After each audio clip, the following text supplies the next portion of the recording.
Sir আমরা 51টা class দিছি sir. যাক এটা আলহামদুলিল্লাহ, হয়তো থ্যাংক ইউ। রিটেন রিটেন দেওয়া জানে না। ওকে, হ্যাঁ, থ্যাংক ইউ। মানে জি 25টা স্যার। ক্লাসের ঘোষণা ছিল, 51 ক্লাস শেষ পর্যন্ত হয়েছে, আরো জি একটা ক্লাস স্যার। বাকি আছে, আমরা শেষে নেব। ওকে, জি thank sir. You so much. আসসালামু আলাইকুম। নাজমুল ভাই আমার কথা শুনতে পাচ্ছেন কিনা, সবাই শুনতে পাচ্ছ কিনা? জি স্যার, আমরা আপনার কথা শুনতে পাচ্ছি স্যার। জি ওকে। স্যার। তো উম, তো আমি আজকে ক্লাসের শুরুতে যেটা বললাম যে আমাদের ক্লাসগুলোতে প্রথমে 10 থেকে আমি যে ক্লাসটা নেব সেটার উপরে তোমরা যে কোনো একজন প্রথম 10-15 মিনিট ফিডব্যাক দেবে, সরি রিভিউ করবে, আবার রিভিউর উপরে একটা ফিডব্যাক হবে। ফিডব্যাকের স্টাইল কি হবে? স্যান্ডউইচ ফিডব্যাক, প্রথমে স্যান্ডউইচ সফট ফিডব্যাক। ওয়ার্ড, দেন হ্যাঁ, কারেক্টিভ, কারেক্ট। তারপর হ্যাঁ, আবার সফট, সফট অর্থাৎ ওয়ার্ড দিয়ে প্রথমে শেষ কাউকে হবে। প্রশংসা করবে। অর্থাৎ ফিডব্যাক সব সময়, তুমি যদি বলো যে আপনি আপনার জামাটা কেমন, তাও কিন্তু তুমি প্রথম আবার ভালো না লাগলেও প্রথমে ভালোভাবে বলবে, তারপরে মাঝখানে বলবে যে এই রংটা এই কালারটা ওইভাবে হইলে মানে আর একটু ভালো হইতো, তারপরে যে বলবা যে ওভারঅল তবে মানানসই হয়েছে। তাহলে সবসময় ফিডব্যাকে কখনোই রূঢ় শব্দ প্রথমে এবং শেষে বলতে নাই। তাহলে যিনি কথা বলেছেন তার মনোবৈকল্য তৈরি হয়। হ্যাঁ, ওকে। তো আমরা ইতিমধ্যে উম আহ, গত ক্লাসটা লাইভে ছিল না, তো আজকের ক্লাসে আমরা ইংলিশ লিটারেচারের ইম্পর্টেন্ট পিরিয়ড গুলো চলছিল। হ্যাঁ, তো গত ক্লাসে যেটা আমি বলেছিলাম সেটার উপরে আমি একটু কথা বলবো। আমি অনেক দ্রুত বলবো, কারণ যদি কারোর প্রবলেম হয় তোমরা আবার রেকর্ডিংটা দেখে নিতে হবে। ওকে। তো ওকে, আমি একটু, হ্যাঁ, ওকে,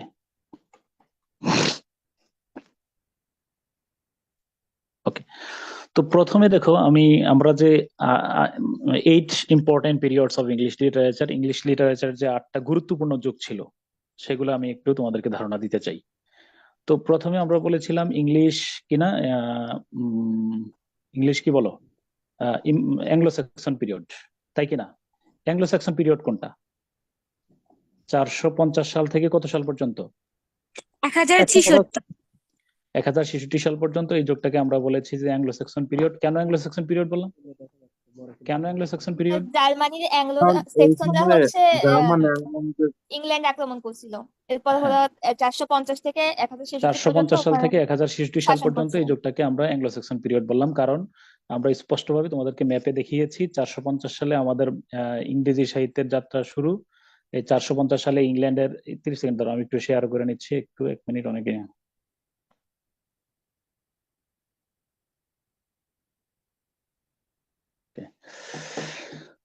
তো 450 সালে এই এই যে জার্মানি ছিল, জার্মানির স্যাক্সন উপজাতি ইংল্যান্ড দখল করে নিল, এবং 450 সাল থেকে 1066, 450 থেকে 1066 পর্যন্ত ইংরেজি সাহিত্যের আমরা প্রাচীন যুগ মনে করি, কারণ এই স্যাক্সনরা যখন ইংল্যান্ড দখল করে রেখেছিল, তখনই আমরা ইংরেজি সাহিত্যের প্রাচীন নিদর্শন, যেটার নাম কি ছিল, বিওল্ফ নামের মহাকাব্য পাই। তো ফলে এটা অ্যাংলো স্যাক্সন পিরিয়ড। তারপরে অ্যাংলো স্যাক্সনের পরে তোমার আমরা মিডল ইংলিশ পিরিয়ড পড়েছি। মিডল ইংলিশের মধ্যে প্রথম অংশটার নাম ছিল, অ্যাংলো কেন বলতেছি একটু যদি বলতেন। কোনটা কোনটা? ওই অ্যাংলো কেন বলতেছি সেকশনদের ও হ্যাঁ, হ্যাঁ, সেকশনদের এটা আগে। মনে রেখো, এটা শেষে বলবো। অ্যাংলো, আচ্ছা এটা একটু পরে ব্যাখ্যাটা করি, শেষের দিকে। হ্যাঁ, মনে রেখো। হ্যাঁ, মানে অ্যাঙ্গেল থেকে আসছে, বড়শি দিয়ে মাছ ধরতো, এটার একটা গল্প আমি পরে বলবো। ওদের আচ্ছা প্রধান ঠিক আছে। ছিল এই বড়শি দিয়ে মাছ ধরা, অ্যাঙ্গেল থেকে অ্যাংলো হয়েছে, বুঝছো কিনা? ইংরেজ জাতীয় আচ্ছা শব্দটা হচ্ছে অ্যাংলো ইন্ডিয়ান, বুঝছো কিনা? অ্যাংলো নরম্যান, ইংরেজ জাতীয় নরম্যান, পরবর্তীতে ইংরেজ। অ্যাংলো শব্দটার ব্যাখ্যা বলতে কি আলাদাভাবে স্যার করবো। ওই ইংল্যান্ডের অধিবাসী গুলো বোঝাচ্ছে? হ্যাঁ, হ্যাঁ, ইংরেজ জাতীয়, ইংরেজ জাত। হ্যাঁ, ওকে। আচ্ছা আচ্ছা ঠিক আছে। আচ্ছা, ঠিক আছে, এটা নিয়ে ব্যাখ্যা আসবে। তো মিডল ইংলিশের মধ্যে হলো অ্যাংলো নরম্যান, নরম্যানরা ছিল তোমার কোথায় না বলো, নরম্যানদের বাড়ি কোথায়? ফ্রান্সে। তাহলে ফ্রান্সের নরম্যানরা ইংলিশ চ্যানেল পাড়ি দিয়ে ইংল্যান্ডে ঢুকলো, অ্যাংলো নরম্যান পিরিয়ড, এবং তারা, আমরা জানি যে কত সাল থেকে কত সাল পর্যন্ত, 1066 থেকে 1340 পর্যন্ত তাদের আধিপত্য বজায় ছিল, এই জন্য অ্যাংলো নরম্যান পিরিয়ড। তো আমি গত ক্লাস থেকে এই পর্যন্ত তোমাদেরকে একটা বিষয় স্পষ্টভাবে ক্লিয়ার করতে পেরেছি মনে হয়, যে ইংল্যান্ড নামের ভূখণ্ড, এই যে আমরা ইউরোপ মহাদেশের আটলান্টিকের পূর্ব পারে, এই ইংল্যান্ড নামের ভূখণ্ড একটা সময় রোমানদের দখলে ছিল। আমি গত ক্লাসে সুরা আর রোমের ব্যাখ্যা বলেছিলাম কিনা, রোমান সভ্যতা, মনে আছে কিনা? রোমান সভ্যতার জি স্যার। ডাইমেনশন নিয়ে আমি কথা বলেছিলাম স্পষ্ট, অনেক দীর্ঘ সময় নিয়ে 5-7 মিনিট নিয়ে আমি রোমান সভ্যতা নিয়ে কথা বলেছি। তো রোমানদের দখলে ছিল ইংল্যান্ডে যখন জুলিয়াস সিজার আসলেন, আসার পরে বললেন যে I came I saw I conquered, এলাম দেখলাম জয় করলাম। এই যে বিখ্যাত জুলিয়াস সিজার উইলিয়াম শেক্সপিয়ারের লেখা, হয় সেখানে আমরা ইংল্যান্ড রোমানদের দখলে ছিল, রোমানদের ভাষা ছিল ল্যাটিন, অতএব ইংল্যান্ডের মধ্যে প্রচুর পরিমাণে ল্যাটিন ল্যাঙ্গুয়েজ অর্থাৎ ল্যাটিন এজ একটি, আমরা প্রচুর ল্যাটিন শব্দ পাই, কয়েক হাজার, মানে এক কমন ন্যাচারাল ওয়ার্ড ইংল্যান্ডে ল্যাটিন ভাষা থেকে এসেছে। কারণ একটা সময় ইংল্যান্ড রোমানদের দখলে ছিল। তো রোমানদের কাছ থেকে 450 সালে পশ্চিম জার্মানির তোমার এই জার্মানরা দখল করলেন, এবং তারা দখলে রাখলেন 1066 পর্যন্ত। তো এটাই হয়ে গেল অ্যাংলো স্যাক্সন জার্মানির দখলে। তারপরে জার্মানির কাছ থেকে ইংল্যান্ডের যে দক্ষিণ দিকে ফ্রান্স আছে, ফ্রান্সের নরম্যানরা ইংল্যান্ড দখল করলেন। তারা 1066, এটাকে বলা হয় নরম্যান অ্যাটাক, এবং নরম্যান অ্যাটাকের মাধ্যমে তোমার 1340 পর্যন্ত তারা দখলে রাখলেন। তো এই 1340 সাল পর্যন্ত ইংল্যান্ড নামের ভূখণ্ড 3 জনের দখলে ছিল, অর্থাৎ প্রথমে ছিল রোমানদের দখলে, ফলে ইংল্যান্ডে প্রচুর পরিমাণে ল্যাটিন ভাষা পায় ইংরেজি ভাষায়। আর English is originally West Germanic language. এটা বলতে গেলে ওয়েস্ট জার্মানিক ল্যাঙ্গুয়েজ, কারণ ইংল্যান্ডের দীর্ঘ সময় ধরে ইংল্যান্ডে আধিপত্য ধরে রেখেছিল জার্মানির স্যাক্সনরা। তারপরে আবার ফরাসিরাও যখন আসলেন, they imposed French language and culture forcefully over the English people. Anglo Norman পিরিয়ডের মধ্যে একেবারে তারা জোর করে ইংরেজি ভাষা এবং সাহিত্য, ফরাসি ভাষা এবং সাহিত্য ইংরেজদের উপরে চাপিয়ে দেয়। ইংরেজিতে কথা বলা, ইংরেজি চর্চা করা একদম ছিল না বলেই চলে।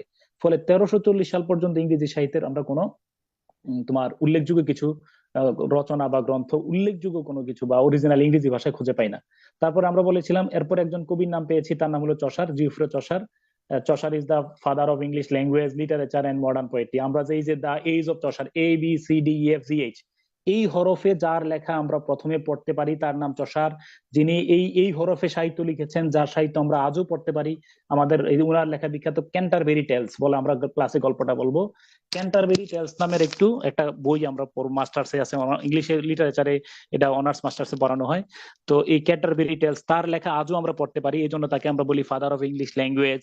তিনি সাহিত্য রচনা করেছেন, মনে রাখবা বিশ্ব সাহিত্য শুরু হয়েছে কবিতা দিয়ে। স্যার ফিলিপ সিডনি, আমরা এলিজাবেথান পিরিয়ডে পড়বো ওই কবির নাম, ওনার নাম হলো স্যার ফিলিপ সিডনি। রানী এলিজাবেথের খুব প্রিয় পাত্র ছিলেন। হ্যাঁ, উনার মৃত্যুকে কেন্দ্র করে এডমান্ড স্পেন্সার লিখেছেন এস্ট্রোফেল, এটা পরে ক্লাসে তোমাদেরকে শোনাবো। তো এই স্যার ফিলিপ সিডনি কি করেছেন? স্যার ফিলিপ সিডনি তার বিখ্যাত অ্যান অ্যাপোলজি ফর পোয়েট্রির মধ্যে বলেছেন, the oldest form of reading learning, the earliest form of learning is poetry. তিনি বলেছেন, তিনি দাবি করেছেন যে জ্ঞান বিজ্ঞানের আদি রূপ হলো কবিতা। ধরো বিশ্ব সাহিত্যের সব ইলিয়াড বলো, ওডিসি বলো, পৃথিবীর সকল ভাষায় জ্ঞান বিজ্ঞান শুরু হয়েছে কবিতা দিয়ে, এবং মানুষের জ্ঞান অর্জনের যাত্রা শুরু হয় কবিতা দিয়ে। অর্থাৎ তোমার বাংলা ভাষায় আদি নিদর্শন চর্যাপদ, তুমি দেখো আরবি ভাষায় সাবা মুআল্লাকের কবি যারা আছে, ইমরুল কায়েসের মতো কবি যারা আছে, কবিতা দিয়ে লিখেছেন। উর্দু ভাষা বলো, ফার্সি ভাষায় বলো, মসনবি বলো, যত বড় বড় সাহিত্য, প্রাচীন সাহিত্যকর্ম আছে, ফার্সি ভাষার তোমার উল্লেখযোগ্য শাহনামা, মহাকাব্য। আমাদের ইংরেজি সাহিত্যে এই যে তোমার কি বলো, এই বিওলফ, তাহলে ইভেন হেরোডেটাস যে ইতিহাস গ্রন্থ লিখেছেন 9 মিউজেস, হেরোডেটাসের ইতিহাস গ্রন্থ তিনি কবিতা লিখেছেন। তাহলে মনে রাখবা যে জ্ঞান বিজ্ঞানের আদি ফর্মটা হলো কবিতা। তাহলে ইংরেজি সাহিত্যেরও আদি ফর্ম যেটা আমরা পাই, এটা হলো কি বলো, বিওলফ নামের একটা মহাকাব্য। তারপরে তোমার এই চসারের মাধ্যমে আমরা ইংরেজি সাহিত্যের যাত্রা, মানে মৌলিক যাত্রা পাই। তার ক্যান্টারবেরি টেলস বিখ্যাত রচক গ্রন্থ, আমরা 17,000 পংক্তি সম্বলিত ক্যান্টারবেরি টেলস নিয়ে ধারণা নেব। তারপরে 100 বছর ইংরেজি সাহিত্যের অন্ধকার যুগ, চসার মারা যাওয়ার পর 100 বছর উল্লেখযোগ্য কোনো গ্রন্থ আমরা পাই না। তবে একটু মাথায় রাখবা যে এই মিডল ইংলিশ পিরিয়ডে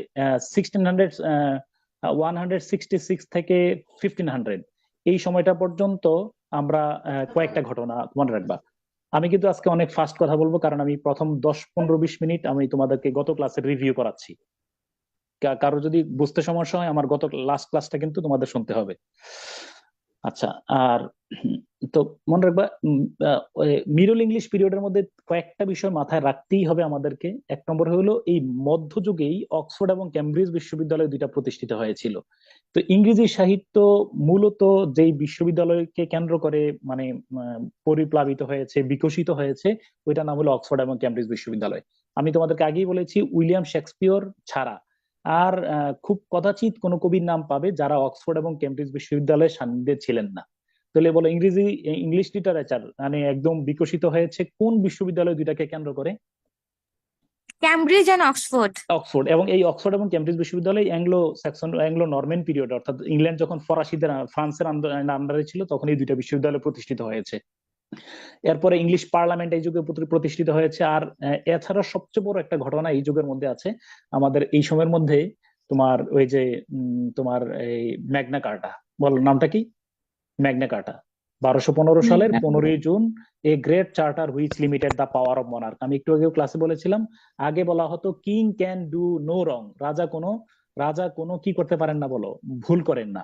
a king can not make a man, woman can not make woman man, রাজা নারীকে পুরুষকে নারী বানাতে পারেন না, এছাড়া তার সকল ক্ষমতা আছে। তো এই ধরনের এই রাজাধিরাজ রাজার যে ক্ষমতা ছিল, তৎকালীন সময় ছিলেন ইংল্যান্ডের রাজার নাম ছিল কিং জন। তোমরা এই শীটে পাইবা কিন্তু এগুলা। কিং জন নামের রাজাকে তৎকালীন সময়ের যে স্কয়ার বা জমিদাররা ছিলেন তারা ওই রাজাকে নিয়ে রানীমেড নামের একটা দ্বীপে নিয়ে গিয়েছিলেন। সেইখানে নেয়ার পরে তোমার কি এই অনেকগুলা চুক্তিতে তাকে স্বাক্ষর করাতে বাধ্য করলেন। এটাকে বলা হয় ইংরেজ জাতির মুক্তির সনদ। তোমার ইংল্যান্ডের শাসনতন্ত্রের বাইবেল। এটার মধ্যে রাজার ক্ষমতাকে সংকুচিত করা হয় এবং সাধারণ মানুষের অধিকারকে কি বলো মানে স্বীকৃতি দেওয়া হয়। এটার নামই হলো কি বলো, ম্যাগনা কার্টা। যেমন বাঙালি জাতির ম্যাগনা কার্টা কোনটাকে আমরা বলি? 6 দফা। 6 দফা। হ্যাঁ, ওকে, ঠিক আছে। 6 দফার 6টা দফা এনিওয়ান কেউ বলতে পারবা কিনা? 6 দফার 6টা দফা। জি স্যার। হ্যাঁ, বলো প্রথমটা কি? প্রাদেশিক স্বায়ত্তশাসন। না, আসলে প্রাদেশিক স্বায়ত্তশাসন কথাটা আংশিক। এটা হলো পাকিস্তান রাষ্ট্রের প্রকৃতিটা কেমন হবে, ওই তোমাদেরকে একটা সংক্ষেপে একটা ক্লু দিয়ে রাখি, মনে রাখবা পাপ মুক্ত ভাষা। একজন বলো। পাপ মুক্ত ভাষা। হ্যাঁ, পাতে মনে রাখবা যে পাকিস্তান রাষ্ট্রের প্রকৃতি মানে সংখ্যাধিক্যের ভোটাধিকারের ভিত্তিতে, ভোটের ভিত্তিতে, ওই কথাটা আর কি। তারপরে দ্বিতীয় পণ হলো পররাষ্ট্র প্রতিরক্ষা। পররাষ্ট্র প্রতিরক্ষা কেমন হবে, হ্যাঁ, সেন্ট্রাল গভর্নমেন্টের অধীনে থাকবে। এরপরে মুতে হলো মরশুকারতে হলো মুদ্রা সংক্রান্ত ক্ষমতা, সহজে বিনিময়যোগ্য, আলাদা আলাদা অথবা সহজে বিনিময়যোগ্য। তারপরে কর, হ্যাঁ, কতে হলো কর উত্তোলন ক্ষমতা, আপনারা আপনাদের কর উত্তোলন করবেন, আমরা আমাদের এই অঞ্চলের কর আমরা উত্তোলন করব। বাতে হলো বাণিজ্য, হ্যাঁ, মানে আঞ্চলিকভাবে আমরা বাণিজ্য করতে পারবো। আর সাথে হলো আধা সামরিক বাহিনী বা প্যারামিলিশিয়া। পাপ মুক্ত ভাষা তুমি দেখে নিও, এটা খুব ভাইটাল একটা প্রশ্ন রিটেন পরীক্ষার জন্য বা ভাইবার জন্য। আমি যখন 31তম ভাইবা দিই তখন স্যার আমাদের একজনের জিজ্ঞেস করছিল যে মেনশন 6 পয়েন্টস। ফার্স্ট কোশ্চেনে ছিল যে 6 দফা মানে 6 পয়েন্টস গুলা বলো। তো সে 6 পয়েন্ট কি এটা ধরতে পারেনি, বললো যে সরি স্যার। স্যার আবার বললেন যে হাসিনুর রহমান স্যার বললো যে মেনশন 6 পয়েন্টস। তো সরি বলার পরে স্যার খেপে গেছেন, বললো যে গেট আউট। তো মনে রাখবে কিছু কিছু সেন্সিটিভ ইস্যু থাকে, মুক্তিযুদ্ধ, সংবিধান, এগুলোর উপরে আমাদের কোনো আমাদের জানার ত্রুটি, এগুলো আমার বিসিএস ক্যান্ডিডেট একজন প্রার্থী হিসাবে আমার একটা বড় ড্রব্যাক, শর্টকামিং। তোমরা মুক্তিযুদ্ধ এবং সংবিধানের উপরে নিজেকে একজন এক্সপার্ট দাবি করবে, এটা আমার একটা পরামর্শ রইল। তো হাওয়েভার এই মধ্যযুগের মধ্যে আমি তোমাদেরকে যে কয়েকটা কথা বললাম সেটা কি তোমার মধ্যযুগের মধ্যে অক্সফোর্ড বিশ্ববিদ্যালয় আর কেমব্রিজ বিশ্ববিদ্যালয় তৈরি এবং ম্যাগনা কার্টাটা একটা গুরুত্বপূর্ণ ঘটনা। তারপরে আমরা চলে যাব এই রেনেসা। তো রেনেসা সম্পর্কে আমি গত ক্লাসে তোমাদেরকে যেটা বলেছি, রেনেসা 1550 থেকে 60, আমি একবার তোমাদের রিড আউট করাচ্ছি। 1500 সাল থেকে 1558 সাল পর্যন্ত এটার নাম হলো প্রিপারেশন ফর রেনেসা। 1558 সাল থেকে 1603 সাল পর্যন্ত এটার নাম এলিজাবেথান পিরিয়ড। 1603 থেকে 25 সাল পর্যন্ত এটার নাম জ্যাকোবিয়ান পিরিয়ড। 1625 সাল থেকে 1449 এটা হলো ক্যারোলিন পিরিয়ড। আর 49 থেকে 60 এর নাম হলো কমনওয়েলথ পিরিয়ড। তো তোমরা আমার দিকে তাকায় গল্প শোনো। তো renaissance, what do you mean by renaissance? আমি তোমাদেরকে রেনেসা বোঝানোর জন্য কয়টা আঙ্গুল ব্যবহার করেছিলাম, কেউ মনে করতে পারো কিনা? স্যার তিনটা। তিনটা। হ্যাঁ, ওকে। তো আমি গত ক্লাসে ম্যাপ দেখাইছিলাম, যেহেতু আজকে আমি শুধু তোমারে বুঝাই বলি। এই প্রথম আঙ্গুলে দেখো যে আজ থেকে আমি যদি তোমার প্রশ্ন করি 2000 বছর আগের গল্প বলো, 2000 ইয়ার্স, 2000 বছর আগে কি আমরা পাই।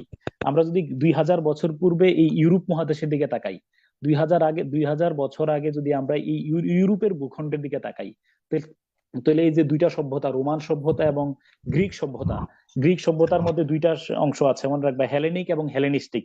হেলেনিকটা হলো এই গ্রিসের রাজধানী অ্যাথেন্সকে কেন্দ্র করে যে সভ্যতা গড়ে ওঠে। এই যে গ্রিসের রাজধানী অ্যাথেন্স, এই দেখো, এই অ্যাথেন্সকে কেন্দ্র করে যেই সভ্যতাটা গড়ে উঠছে, এই যে গ্রিস আছে, গ্রিসের রাজধানী অ্যাথেন্সকে কেন্দ্র করে যে সংস্কৃতি গড়ে ওঠে, এটার নাম হলো হেলেনিক।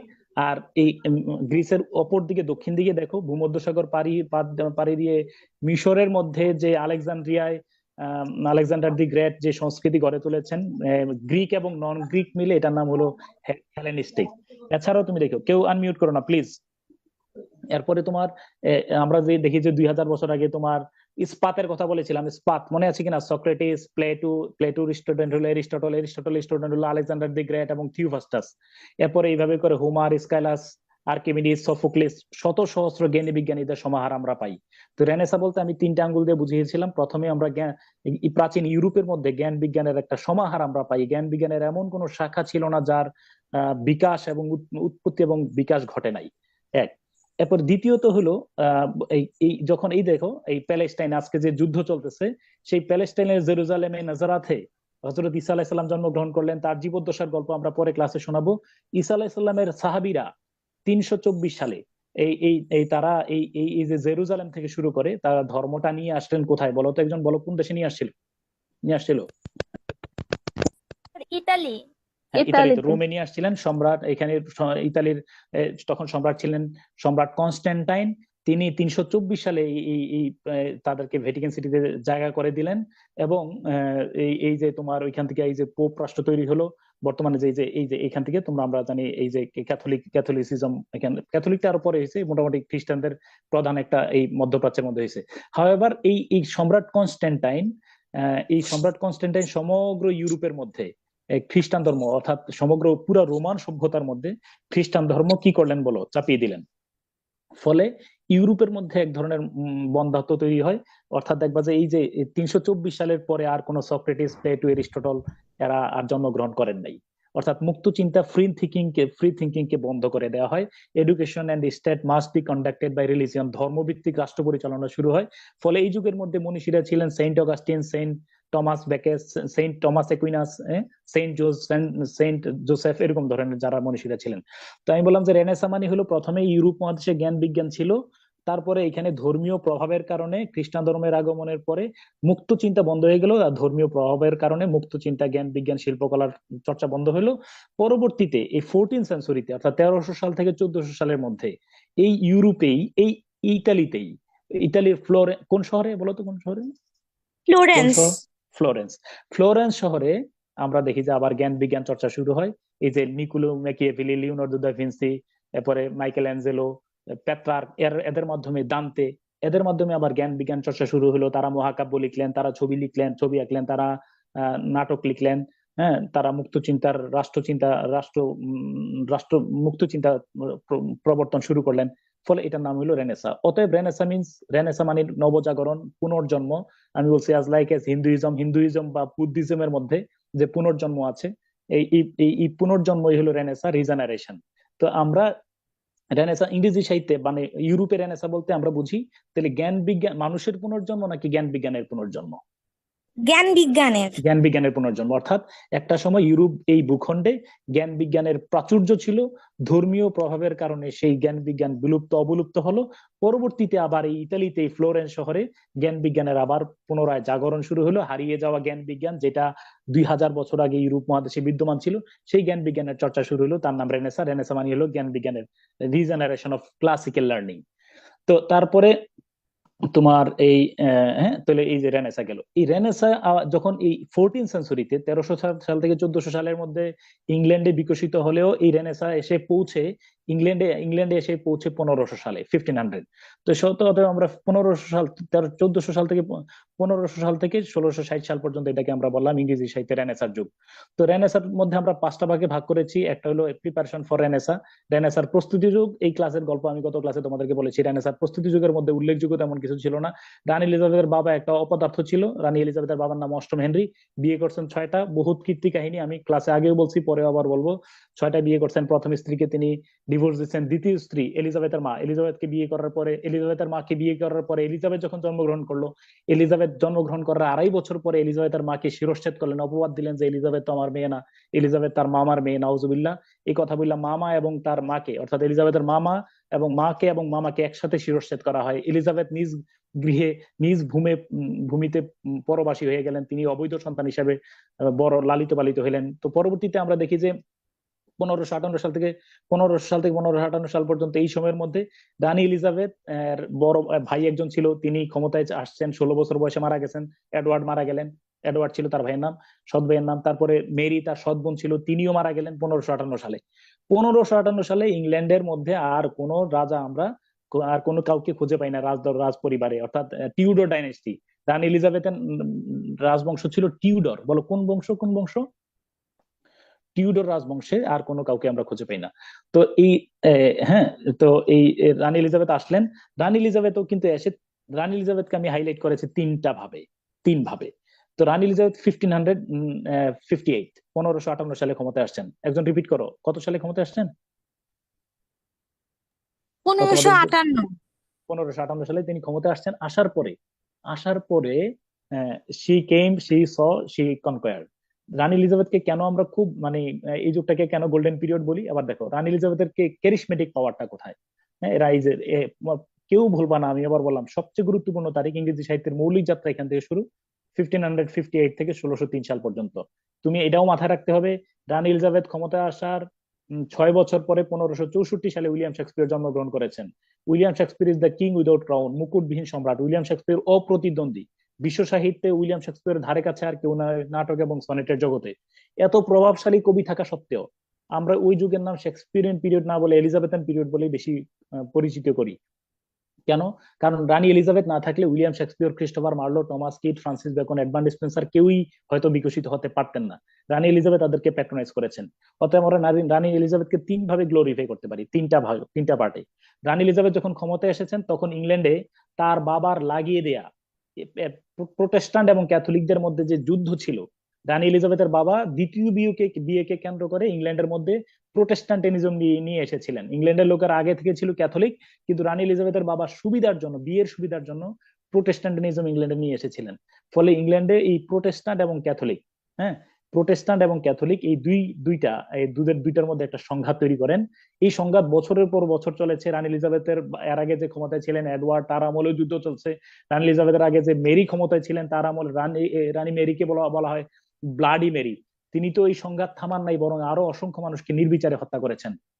রানী এলিজাবেথ এসে দেখলেন যে দেশে কমিউনাল ভায়োলেন্স থাকে সেই দেশ কখনো উন্নত হয় না, যেমন আমাদের ইন্ডিয়ান সাবকন্টিনেন্ট। বছরের পর বছর সংঘাত লেগেছিল, ধর্মীয় সংঘাত। অতএব তিনি বললেন যে আগে আমার কমিউনাল হারমোনি আনতে হবে। অতএব তিনি তৈরি করলেন অ্যাংলিকানিজম, অর্থাৎ তিনি একটা তত্ত্ব দিলেন, বলে ইংল্যান্ডস ওন চার্চ, বলেন যে আমরা জার্মানিতেও যাব না, আমরা ভ্যাটিকান সিটি ইতালিতেও যাব না, আমরা এই ইংল্যান্ডের একটা কেন্দ্রীয় চার্চ ক্যান্টারবেরিতে তৈরি করে দিলাম। এটার প্রধান হয়ে গেলেন, ক্যান্টারবেরি চার্চের প্রধান রানী এলিজাবেথ নিজে হয়ে গেলেন।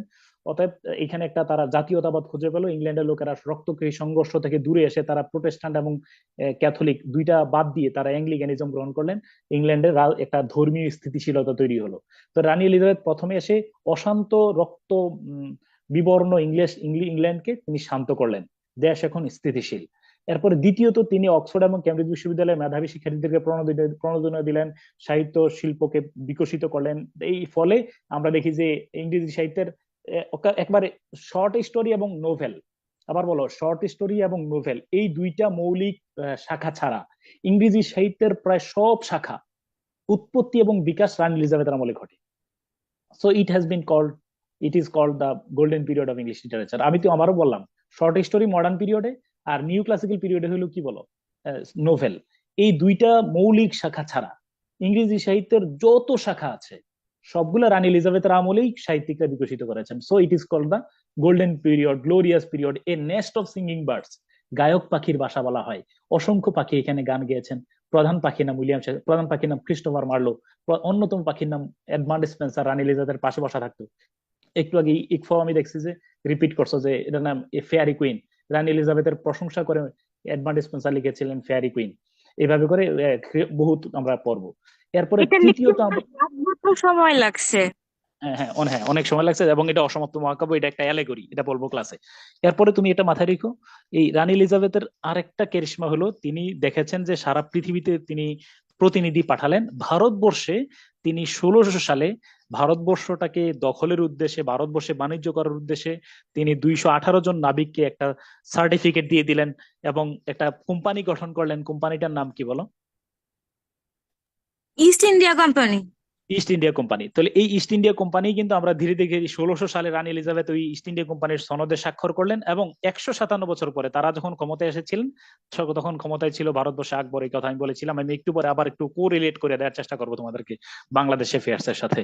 তো আকবরের আমলে ইস্ট ইন্ডিয়া কোম্পানি প্রতিষ্ঠিত হয়েছে, এবং 157 বছরের পরিক্রমায় সেই ইস্ট ইন্ডিয়া কোম্পানি নামের একটা কোম্পানি, জাস্ট একটা কোম্পানি, পুরো ইন্ডিয়ান সাবকন্টিনেন্টকে দখল করে ফেলে পলাশী যুদ্ধের পরে। ওকে, আচ্ছা, তারপরে এলিজাবেথান পিরিয়ড গেল। এলিজাবেথান পিরিয়ড আমরা বড় বড় কবি সাহিত্যিকদেরকে পড়বো। তারপরে আমরা পড়বো এলিজাবেথ যখন মারা গেলেন, তখন আমরা জানি এলিজাবেথের কোনো নিকটতম ওয়ারিশ নাই, কারণ এলিজাবেথ ভার্জিন কুইন, তিনি বিয়ে করেন নাই। বিয়ে না করার কারণে তার কোনো উত্তরাধিকার নাই। আমরা তো তার নিকটতম উত্তরাধিকারী পেলাম রানী এলিজাবেথের বাবা, মানে ফুফুকে বিয়ে দেওয়া হয়েছিল কোন দেশে বলতো? স্কটল্যান্ড। স্কটল্যান্ডে। ইংল্যান্ডের উত্তর দিকে স্কটল্যান্ড। স্কটল্যান্ডের রাজা ছিলেন জেমস ফার্স্ট। এই জেমস ফার্স্ট 1603 সালে রানী এলিজাবেথ যখন মারা যান, তখন জেমস ফার্স্ট একই সাথে ইংল্যান্ড এবং স্কটল্যান্ডের রাজা হন। জেমস ফার্স্ট একই সাথে কিসের রাজা হন? ইংল্যান্ড এবং স্কটল্যান্ড। স্কটল্যান্ডের রাজা হন। হ্যাঁ, ফলে এই যে তিনি দুই দেশের এক রাজা হলেন। জেমসকে ল্যাটিন ভাষায় বলা হয় জ্যাকব, অতএব এই যুগটাকে বলা হয় জ্যাকোবিয়ান পিরিয়ড। এই যুগের মধ্যে আমরা পাবো জন ডান। জন ডানের কথা তোমাদেরকে বলেছিলাম গত ক্লাসেও, যে বিশ্বকবি রবীন্দ্রনাথ ঠাকুর যার কবিতা অনুবাদ করেছেন, যার কবিতা দ্বারা প্রভাবিত হয়েছেন, বিশ্বকবি রবীন্দ্রনাথ ঠাকুর তার শেষের কবিতায় জন ডানকে নিয়ে এসেছেন, for God's sake hold you tongue and let me love, দোহাই তোদের একটুকু চুপ চুপ কর, ভালোবাসিবার দে মোরে অবসর। John Donne, Andrew Marvell, Henry Vaughan, Abraham Cowley, এর বড় বড় কবিদেরকে আমরা পাবো, এবং এটা হলো জ্যাকোবিয়ান পিরিয়ডে। তারপরে জ্যাকোবিয়ান রাজা জেমস 1625 সালে মারা গেলেন। রাজা জেমস, এই যে জেমস 1603 সালে ক্ষমতা এসেছেন, 25 সালে মারা গেছেন।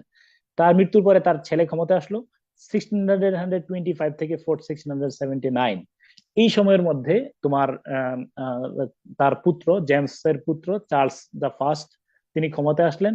তিনি যখন ক্ষমতায় আসেন, তখন ইংল্যান্ডের মধ্যে পার্লামেন্ট পন্থী এবং ক্যাভালিয়ার হলো পার্লামেন্ট রাজতন্ত্রের পন্থী, আর তোমার এই রাউন্ড হেড হলো পার্লামেন্ট পন্থী, অর্থাৎ রাজতন্ত্রের পক্ষ এবং পার্লামেন্টের পক্ষ, এই দুই দলে বিভক্ত হয়ে ইংল্যান্ডে আবার একটা সিভিল ওয়ার শুরু হইলো।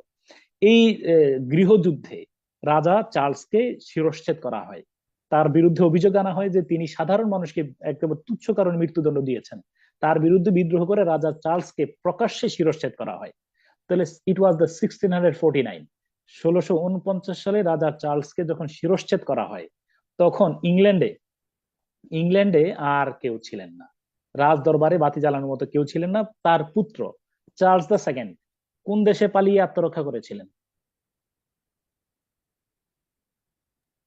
স্যার ইতালি না? নো নো, দক্ষিণ দিকে। ইংল্যান্ডের দক্ষিণে কোন দিকে?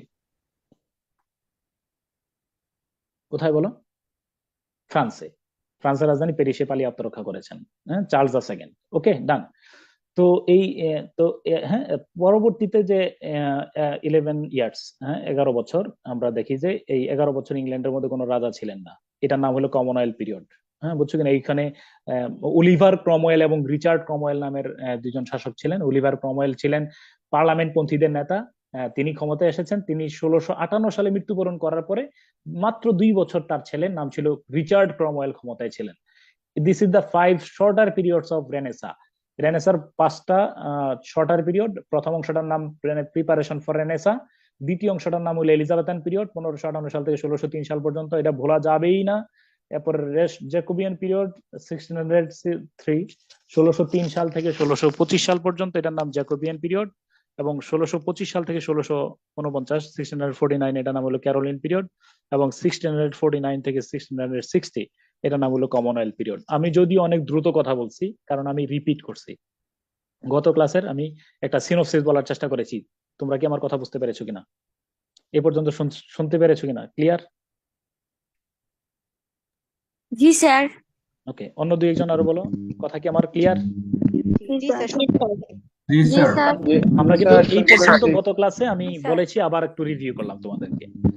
এরপরে আবার একটু শোনো, একটু কথা শোনো। হ্যাঁ, এবার মিউট করে ফেলো। এবার একটু কথা শোনো। এবার তোমরা বলবা যে আমি বলছি যে ইউ আর বিসিএস ক্যান্ডিডেট, মনে রাখবা তথ্য দিয়ে তথ্য ধারণ করার চেষ্টা করবা। ইংরেজি সাহিত্যে আমরা একদম পুরা ওই যে রোমান সভ্যতা থেকে আমরা আধুনিক যুগ পর্যন্ত জর্জ বার্নার্ড শো পর্যন্ত পড়লাম, ধারাবাহিকভাবে আসবো। ঠিক বাংলা সাহিত্যেও তুমি একসাথে বাংলা লিটারেচারটা, বাংলাদেশ অ্যাফেয়ার্স এর ঘটনা একদম চন্দ্রগুপ্ত মৌর্য থেকে শুরু করে, তুমি ধরো এই যে মিডল ইংলিশ পিরিয়ডের কথা যদি মনে রাখো, মিডল ইংলিশ পিরিয়ডে আমরা যখন ওই যে ইংল্যান্ডে যখন ম্যাগনা কার্টা প্রতিষ্ঠা হয়, তারই সমসাময়িক সময়ে ভারতবর্ষে ইখতিয়ার উদ্দিন মোহাম্মদ বিন বখতিয়ার খলজি ভারতবর্ষে আসছেন কিনা বলো, বাংলায় আসছেন কিনা? জি স্যার। 1204 সাল থেকে। স্যার। তারপরে হ্যাঁ, খলজি বংশ প্রতিষ্ঠা হইলো, এর মধ্যে এই যে লোদি বংশ, দিল্লি সালতানাত, এরপরে দাস বংশ, এইভাবে করে তোমার লোদি বংশ আসলো। সর্বশেষ লোদির নাম কি ছিল কেউ বলতে পারবা? সর্বশেষ লোদি, লোদি বংশের ইব্রাহিম লোদি। এই যে দেখো, তুমি দেখো আমি এখন তোমার রিলেট করছি। এই যে ইংল্যান্ডে যখন প্রিপারেশন ফর রেনেসা 1500 সাল থেকে 1558 সাল পর্যন্ত, এই সময়ের মধ্যে ভারতবর্ষের কথা যদি আমরা চিন্তা করি, ওই যে 1204 সালে ইখতিয়ার উদ্দিন মোহাম্মদ বিন বখতিয়ার খলজি আসছেন, এর ধারাবাহিকতা খলজি বংশ, দাস বংশ, দিল্লি সালতানাত, এভাবে করে লোদি বংশে আসো। সর্বশেষ লোদির নাম হলো ইব্রাহিম লোদি। ইব্রাহিম লোদির সাথে যুক্ত হয় 1526 সালে বাবরের। এই দেখো আমি রেনেসা প্রিপারেশন ফর রেনেসার সাথে মিলে দিচ্ছি। বলো সর্বশেষ কার সাথে কার যুদ্ধ হয় বলো তো? ইব্রাহিম লোদির সাথে কার যুদ্ধ হয় বলো একটু? বাবরের সাথে যুদ্ধ হয়। Thank you so much. আমি মিউট করে দিলাম সবাই একজন ছাড়া। তো এই বাবরের সাথে যুদ্ধ হয়, এরপরে বাবর এই ইব্রাহিম লোদিকে পরাজিত করে ক্ষমতায় আসেন, ঠিক আছে কিনা? এই মুঘল সাম্রাজ্য প্রতিষ্ঠা হয়। এটা পানিপথের প্রথম যুদ্ধ 1526 সাল।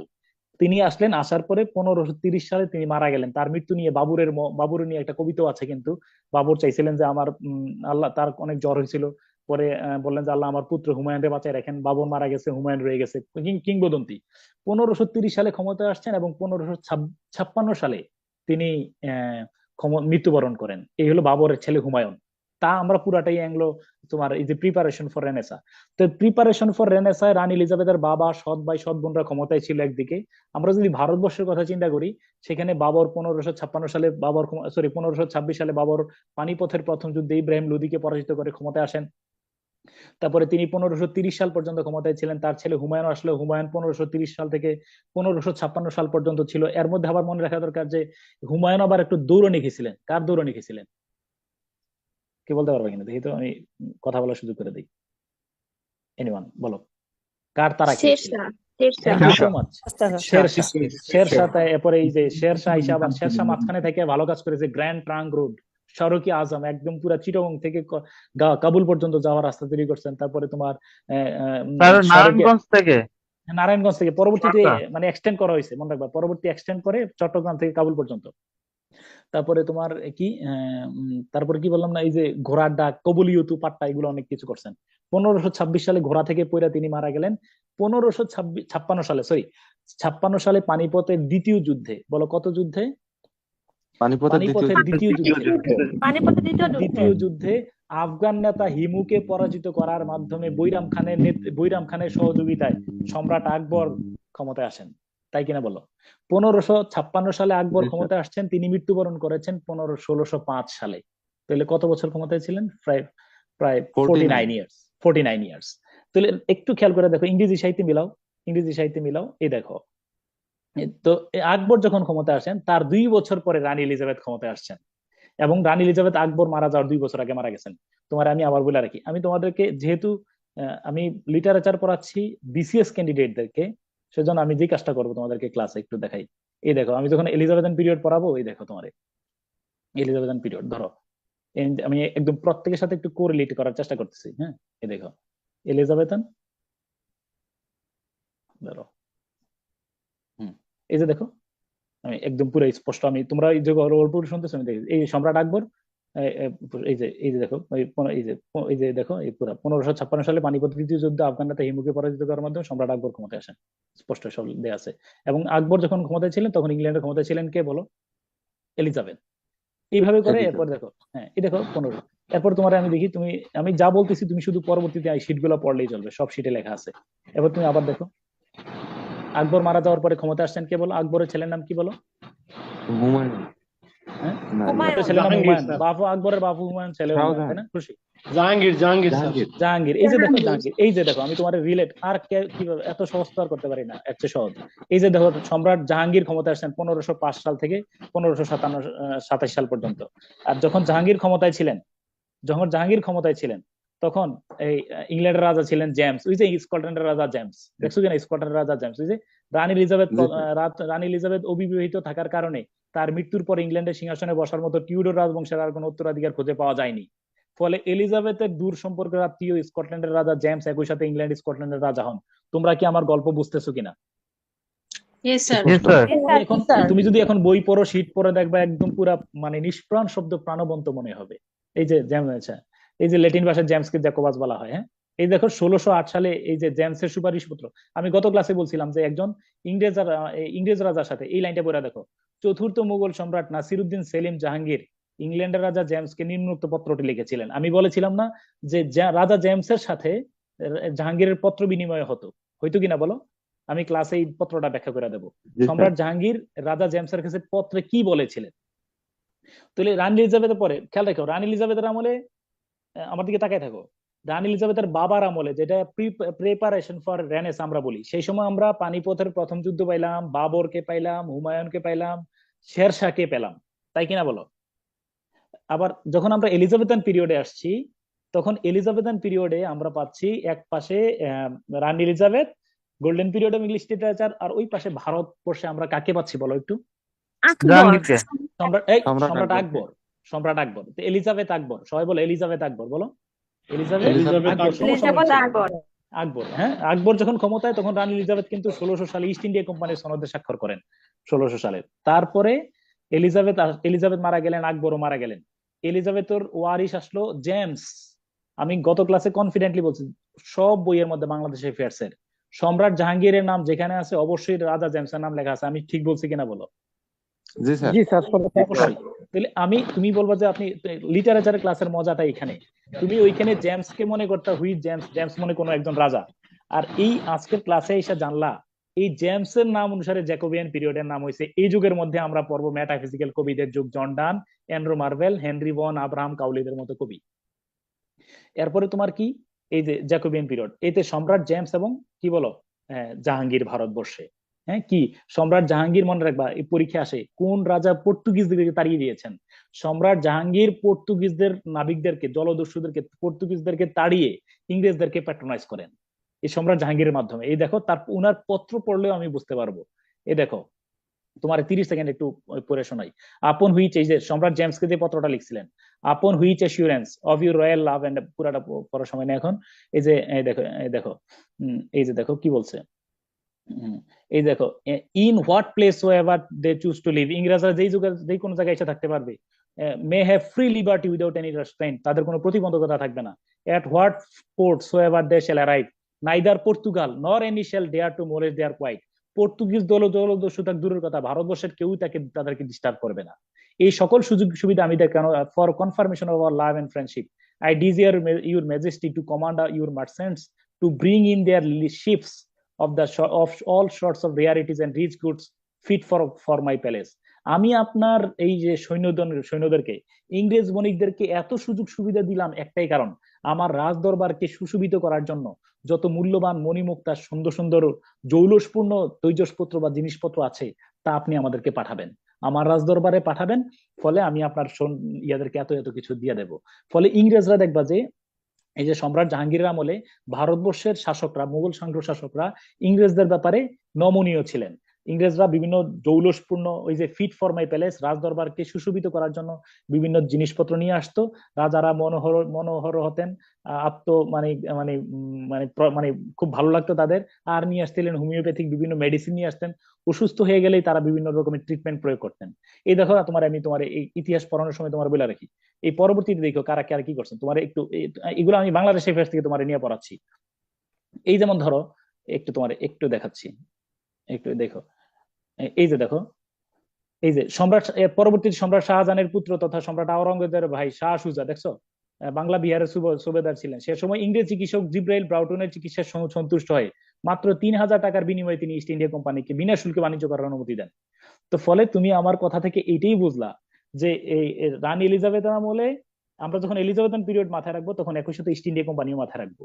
এরা তখন ভারতবর্ষের সম্রাট ছিলেন আকবর। তার পরবর্তীতে এই সম্রাট জাহাঙ্গীর প্যাট্রোনাইজ করেন। এর পরবর্তীতে শাহজাহান আওরঙ্গজেব হয়ে যারা যারা প্রত্যেকে ছিলেন, তারা ইংরেজদের ব্যাপারে বাংলার যত সুবেদার ছিলেন তারা নমনীয় ছিলেন। এই জন্য তাদেরকে বিভিন্ন জিব্রাইল ব্রাউটন, উইলিয়াম হ্যামিল্টন, এরা এসে বিভিন্ন রকমের ট্রিটমেন্ট করে রাজাদেরকে আরোগ্য করেছেন, সুবেদারদেরকে আরোগ্য করেছেন। ফলে তারা কৃতজ্ঞ হইয়া ইংরেজদেরকে মানে তোমার বিনা জবাবদিহিতায় তারা ইংরেজদেরকে সুযোগ সুবিধা করে দেয়। ফলে তারা কলকাতা, সুতানটি, হুগলি, এরপরে এই আরো কতগুলো জায়গা আছে না, ওইগুলোতে বাণিজ্য কুটি স্থাপন করে। ওই কুটির মধ্যে আইনা তারা কি করে বলো, এই এই অস্ত্র বারুদের মানে স্তূপ তৈরি করে। তাদেরকে জবাব দিতে নিত না। ফলে আমরা 1757 সালে সেই টের পেয়েছি। ফলে ইংরেজি সাহিত্যের ইতিহাসের সাথে বাংলাদেশের ইতিহাস একেবারে ওতপ্রোতভাবে জড়িত। আমি কথাটা বুঝলাম তোমারে। তারপরে সম্রাট জেমস মারা গেলেন। জেমস মারা যাওয়ার পরে ক্ষমতা আসছেন কে বলো? আমরা জানি রাজা চার্লস। মনে আছে কিনা তোমাদের, বলো কে ক্ষমতা আসছেন? চার্লস তার পুত্র। চার্লস ক্ষমতা আসছেন। একটু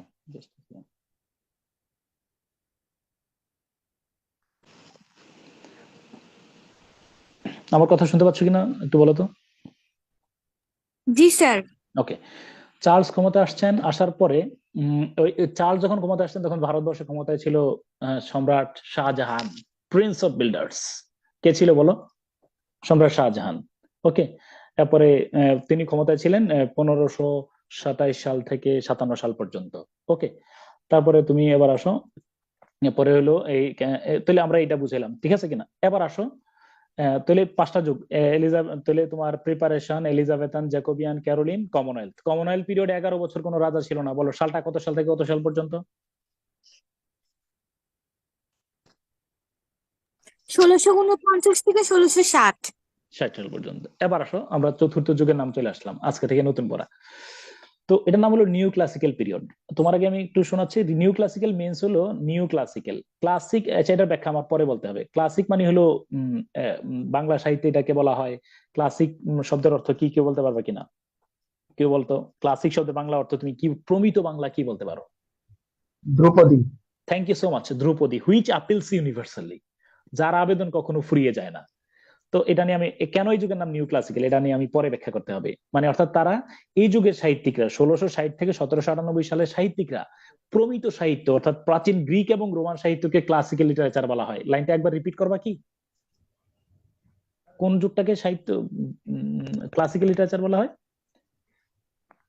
প্রাচীন গ্রিক এবং রোমান লিটারেচার, ওই যে ইলিয়াড, ওডিসি, এসকেলাস, সোফোক্লিস, হোমার, ওই যে প্রাচীন।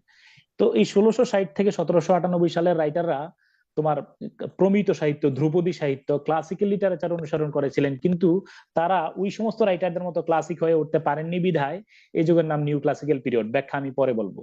3টা যুগ শর্ট আর এজ 3টা আছে। 1660 থেকে 1700 এটার নাম হলো রেস্টোরেশন পিরিয়ড। 1700 থেকে 1745 এটার নাম হলো অগাস্টান পিরিয়ড। 1745 থেকে 1785 এটার নাম হলো বা 98 পর্যন্ত এটার নাম হলো এজ অফ সেন্সিবিলিটি। তোমরা যদি আমার কথা মনে হচ্ছে যে আমি খুব দ্রুত বলতেছি, আমি আবারও তোমাদেরকে জানাই রাখি, যারা আজকে প্রথম শুনতেছো আমার কথা, আমি গত ক্লাসের রেকর্ডিংটা আবার দেখবা। গত ক্লাসের রেকর্ডিং, গত ক্লাস পর্যন্ত আমি এই পর্যন্ত যা বলেছি তা গত ক্লাসের সিনপসিস। এখন থেকে নতুন ক্লাস শুরু হচ্ছে। তো এই 3টা যুগ, রেস্টোরেশন, অগাস্টান আর হলো এজ অফ সেন্সিবিলিটি।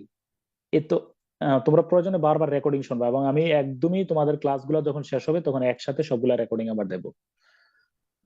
তো রেস্টোরেশন মানে হলো এবার আমার গল্প শোনো। ইকফা বলো তো, রেস্টোরেশনটা কত সাল থেকে কত সাল পর্যন্ত?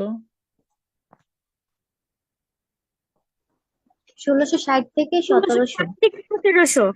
1700। আমরা এর আগে পড়েছিলাম 1558 সাল থেকে 1660, 160 বছর হলো আমরা পড়েছিলাম রেনেসা। এখন আসলাম নিউ ক্লাসিক্যাল। নিউ ক্লাসিক্যালের প্রথম অংশের নাম হলো রেস্টোরেশন।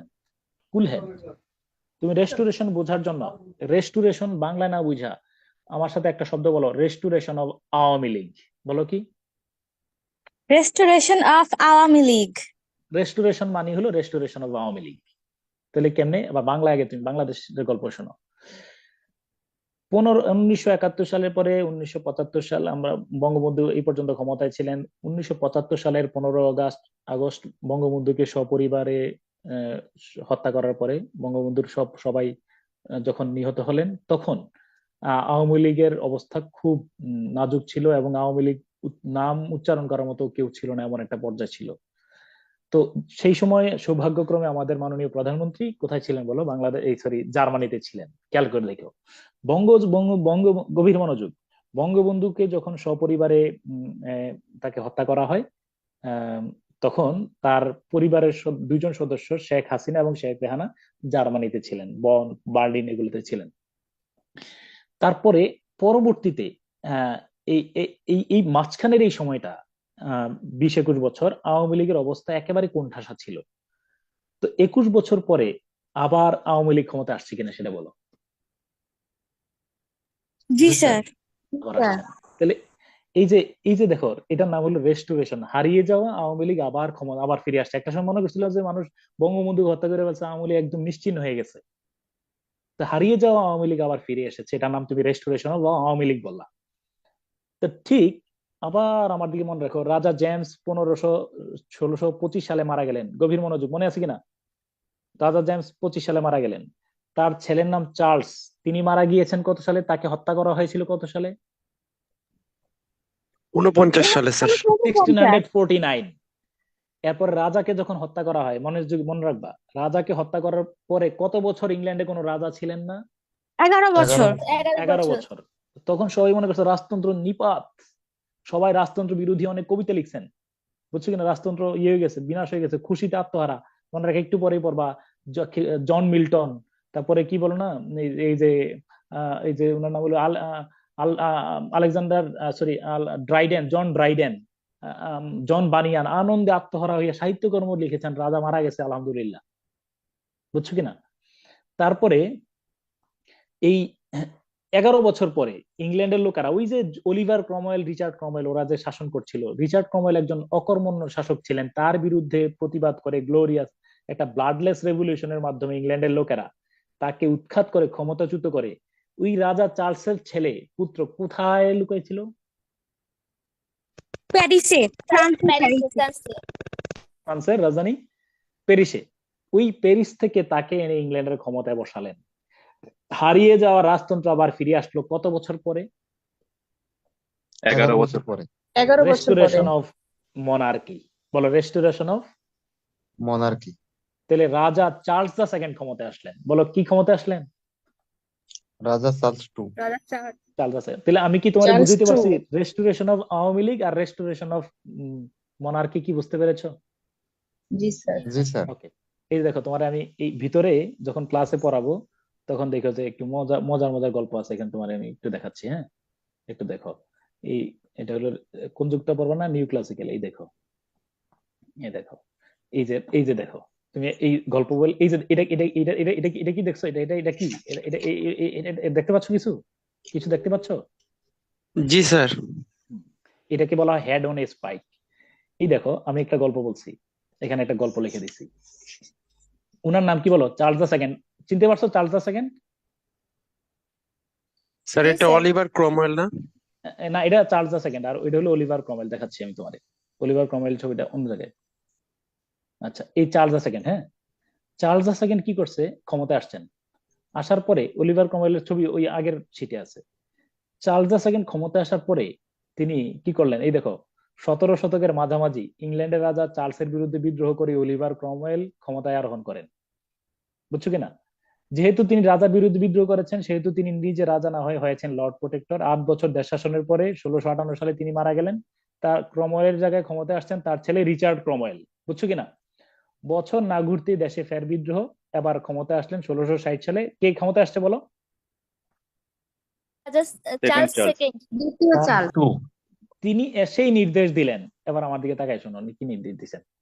চার্লস দ্য সেকেন্ড ক্ষমতায় আসছেন, আসার পরে বললেন যে এই আমার বাবা কোথায়, আমার বাবা কোথায়? বলে যে কি ভুলে গেছেন, আপনার বাবার তো 1558 সালে খতম।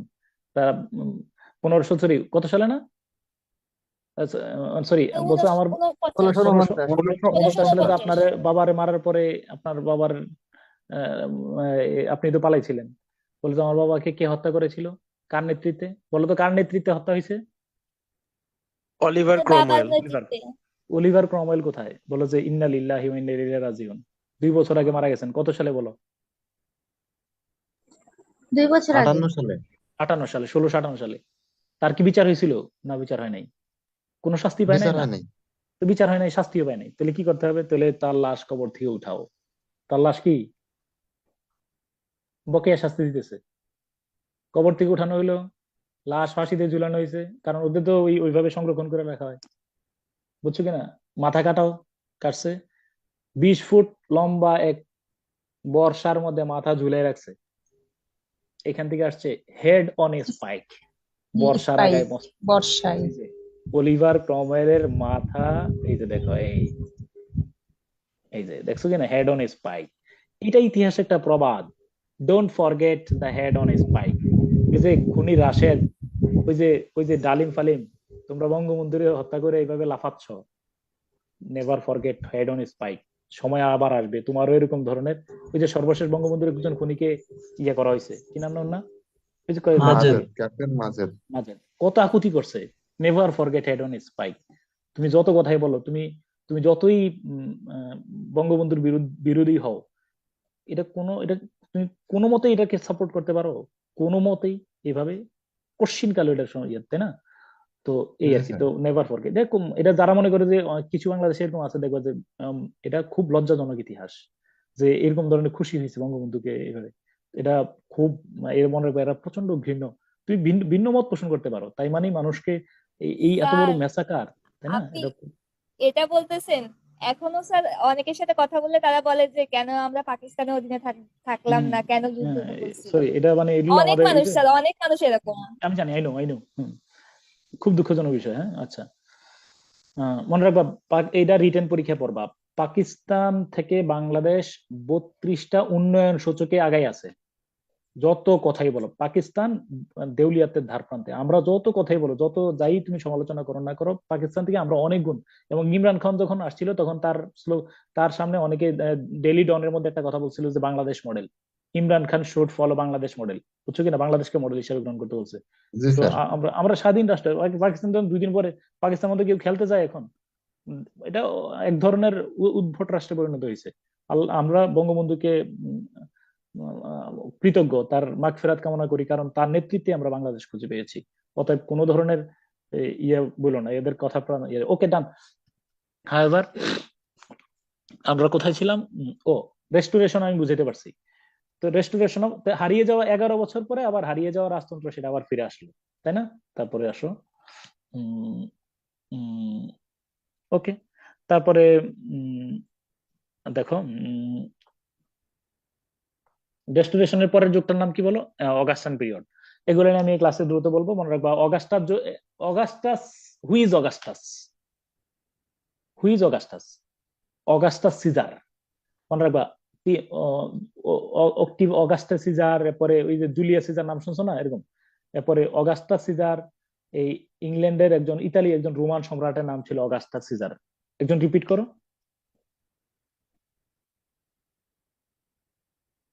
অগাস্টাস সিজার কোন দেশের রাজা ছিলেন? রোমান ইতালির সম্রাট। একজন রাজা। 1700 সাল থেকে 1745 সাল পর্যন্ত ইংল্যান্ডের সাহিত্যিকরা, এই 1700 সাল থেকে 1745 সাল পর্যন্ত ইংল্যান্ডের সাহিত্যিকরা সম্রাট অগাস্টাসের আমলের সাহিত্যিকদেরকে অনুসরণ করেছিলেন। লাইনটা একজন রিপিট করবা। 1700 থেকে 1745 সালে ইংরেজদের সাহিত্যিকরা রাজা দা অগাস্টিন পিরিয়ড অনুসরণ করে। অগাস্টাসের সম্রাট অগাস্টাস সিজারের সাহিত্য আমল। অগাস্টাস সিজারকে নাকি অগাস্টাস সিজারের আমলের সাহিত্যিকদেরকে ভার্জিল টার্জিল অনেক বড় বড় কবি ছিলেন। এই জন্য এই যুগের নাম অগাস্টান পিরিয়ড। এই যুগের প্রধান কবির নাম ছিল আলেকজান্ডার পোপ, এই জন্য এটাকে আলেকজান্ডার পোপের যুগ বলা হয়। এই little learning is a dangerous thing আগে বলছি। তারপরে to err is human to forgive is divine, তার বিখ্যাত কথা।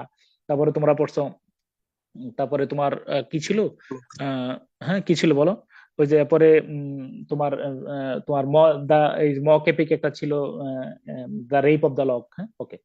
আর এর আগের যুগটার নাম ছিল, এখানে বড় কবির নাম ছিল জন ড্রাইডেন। তোমার একটা কথা বলে রাখি, তোমার লিটারেচার একটা মজার বিষয়, তুমি দেখে খেয়াল করে দেখো একটু, তোমার 30 সেকেন্ড এখানে আমি একটু অন্য প্রসঙ্গ বলি। আচ্ছা, এই রেস্টোরেশন পিরিয়ডে দুইজন বড় কবির নাম আছে, একজনের নাম হলো জন ড্রাইডেন আর একজনের নাম হলো জন মিল্টন। তুমি কাকে বেশি চিনো? মিল্টনকে চিনো। এবং নিঃসন্দেহে তোমার কাছে, তুমি বলো তো কে বড় কবি, জন মিল্টন না জন ড্রাইডেন? যাকে চিনি অবশ্যই তুমি জন মিল্টনের নাম যেহেতু বেশি শুনো, ওয়াইডলি শুনছো, অবশ্যই জন মিল্টনের বড় কবি, মহাকবি। কিন্তু যুগের নাম কেন জন ড্রাইডেনের নাম হয়েছে? আচ্ছা মনোযোগ দিয়ে শোনো এবার। এবার দেখো, ডিগবাজির ইতিহাস, পৃথিবীর ডিগবাজি খাইয়া অনেকে যে কিংবদন্তি হয়েছে, এর মধ্যে একটা মনে রাখবা, এই রাজা রাজা মনে রাখবা, রাজাকে যখন হত্যা করা হয় তখন অনেকেই রাজতন্ত্রের বিরোধী ছিলেন। যেমন তার মধ্যে নাম বলো জন মিল্টন, জন ড্রাইডেন, জন বানিয়ান। তিনজনের নাম বলবা একটু। জন মিল্টন, জন ড্রাইডেন, জন বানিয়ান নাকি বঙ্গবন্ধুকে যখন হত্যা করা হয়, তারপরে ওরা ওই বঙ্গবন্ধুর হত্যাকে সমর্থন করেছেন। অর্থাৎ রাজাকে যখন হত্যা করা হয়, তখন তারা রাজার হত্যাকে স্বাগত জানিয়েছেন, বলছে আমাদের রাজতন্ত্র হচ্ছে গণতন্ত্রে ভালো। কথা বুঝছো কিনা? আবার 21 বছর পরে আওয়ামী লীগ চলে আসছে। কে আসছে বলো? আওয়ামী লীগ।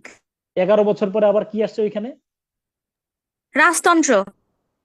আসার পরে দুইজন যেই সিদ্ধান্তে ছিলেন, বলছে যে ওরা যে বলো যে আমরা যে বলছি রাজা মারা গেছে, আমি বলছি ঠিক আছে রাজা মারা গেছে, আলহামদুলিল্লাহ, আমি রাজার মারা যাওয়ার পক্ষে, আমি গণতন্ত্রের পক্ষে। দুইজন।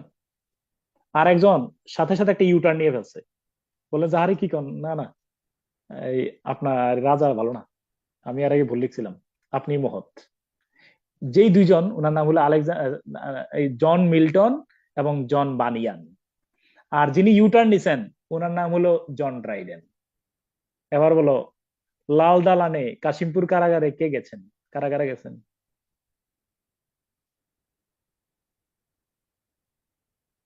কাশিমপুর কারাগারে কে কে আছে বলো এখন? এই আমার কথা শুনতে পাচ্ছ নাকি? ও সরি, তোমার মিউট হয়ে গেছে। কাশিমপুর কারাগারে কে কে আছেন? মিল্টন আর বানিয়ান। আর রাজদরবারে বঙ্গভবনে শেখ হাসিনার সাথে সাক্ষাৎ করতেছে কে কে কে বলো? কি পাকা ইতিহাস, তুমি দেখো। এবার একটু মনোযোগ দিয়ে শোনো। অন্ধ, তার চোখ দুইটা অন্ধ, এমনি চোখে সমস্যা। চার্লস দ্য সেকেন্ড এসে ক্ষমতায় এসে ঢুকাই দিয়েছেন অন্ধকার প্রকোষ্ঠে ঢুকাই দিলেন। একদম থাকতে থাকতে অন্ধকার কারাগারের মধ্যে, সবকিছু অন্ধকারের মধ্যে ছিল, কন্ডেম সেলের মধ্যে অন্ধকারে থাকতে থাকতে দুই চোখের আলো চিরতরে নির্বাপিত হয়ে গেল। এরপরে তোমার অ্যান্ড্রু মার্ভেলের অনেক লবিং এর মাধ্যমে তিনি আবার চার্লস দ্য সেকেন্ড তাকে মানে মুক্ত করলেন। এই মুক্ত কবি অন্ধ অবস্থায় একটা মহাকাব্য লিখলেন। অন্ধ অবস্থায় মহাকাব্য লেখা যায় না, তিনি বলেছেন তার কন্যা শুনে শুনে লিখছেন। অমর সেই মহাকাব্যের নাম বলো, কি সেটা? কি সেটা? Paradise lost. Paradise lost. আরো ক্লান্ত হয়ে গেছেন কবি, ক্লান্ত অবস্থায় লিখলেন প্যারাডাইজ রিগেইনড। কিন্তু প্যারাডাইজ লস্টের মধ্যে এরকম মানে সূর্য আলোক এর মধ্যে নাই, কারণ ক্লান্ত কবির এখানে আমরা ছবি এখানে খুঁজে পাই। Paradise Lost, Paradise Regained. 12 বছর জেলে ছিলেন জন বানিয়ান, এক কিংবদন্তি অ্যালেগরি প্রোজ লিখলেন। কি লিখছেন জানো কিনা? হ্যাঁ, পিলগ্রিমস প্রোগ্রেস, পৃথিবীর সবচেয়ে শক্তিশালী গদ্য সাহিত্যের মধ্যে একটা। Pilgrim's progress. তুমি আমার জেলখানা আটকে রাখছো, আমি কি জেলখানার আবদ্ধ লোক? বডি জেলখানায় আছে, পৃথিবীতে সারা পৃথিবী আমার হৃদয়ে, হৃদয় আমার সারা পৃথিবী ঘুরছে। তাহলে পিলগ্রিম, এই যে দেখো, তাহলে এই যে কারাগারে আটক রাখার পরে তার এই দুইটা।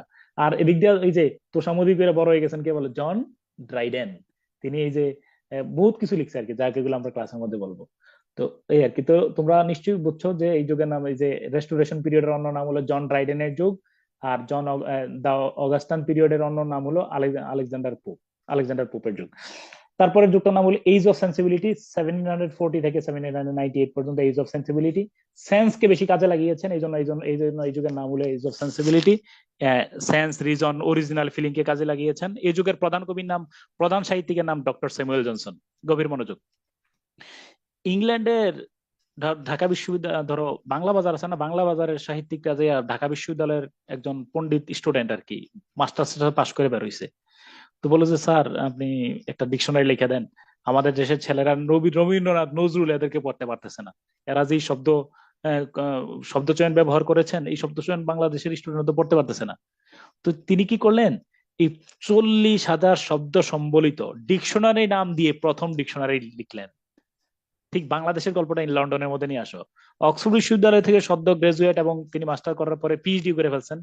এই পণ্ডিত ডক্টর স্যামুয়েল জনসনের কাছে লন্ডনের বই বিক্রেতারা এসে বললো যে স্যার, শেক্সপিয়রকে পড়ার মতো এই দেশের মধ্যে স্টুডেন্টদের মধ্যে যোগ্যতা নাই।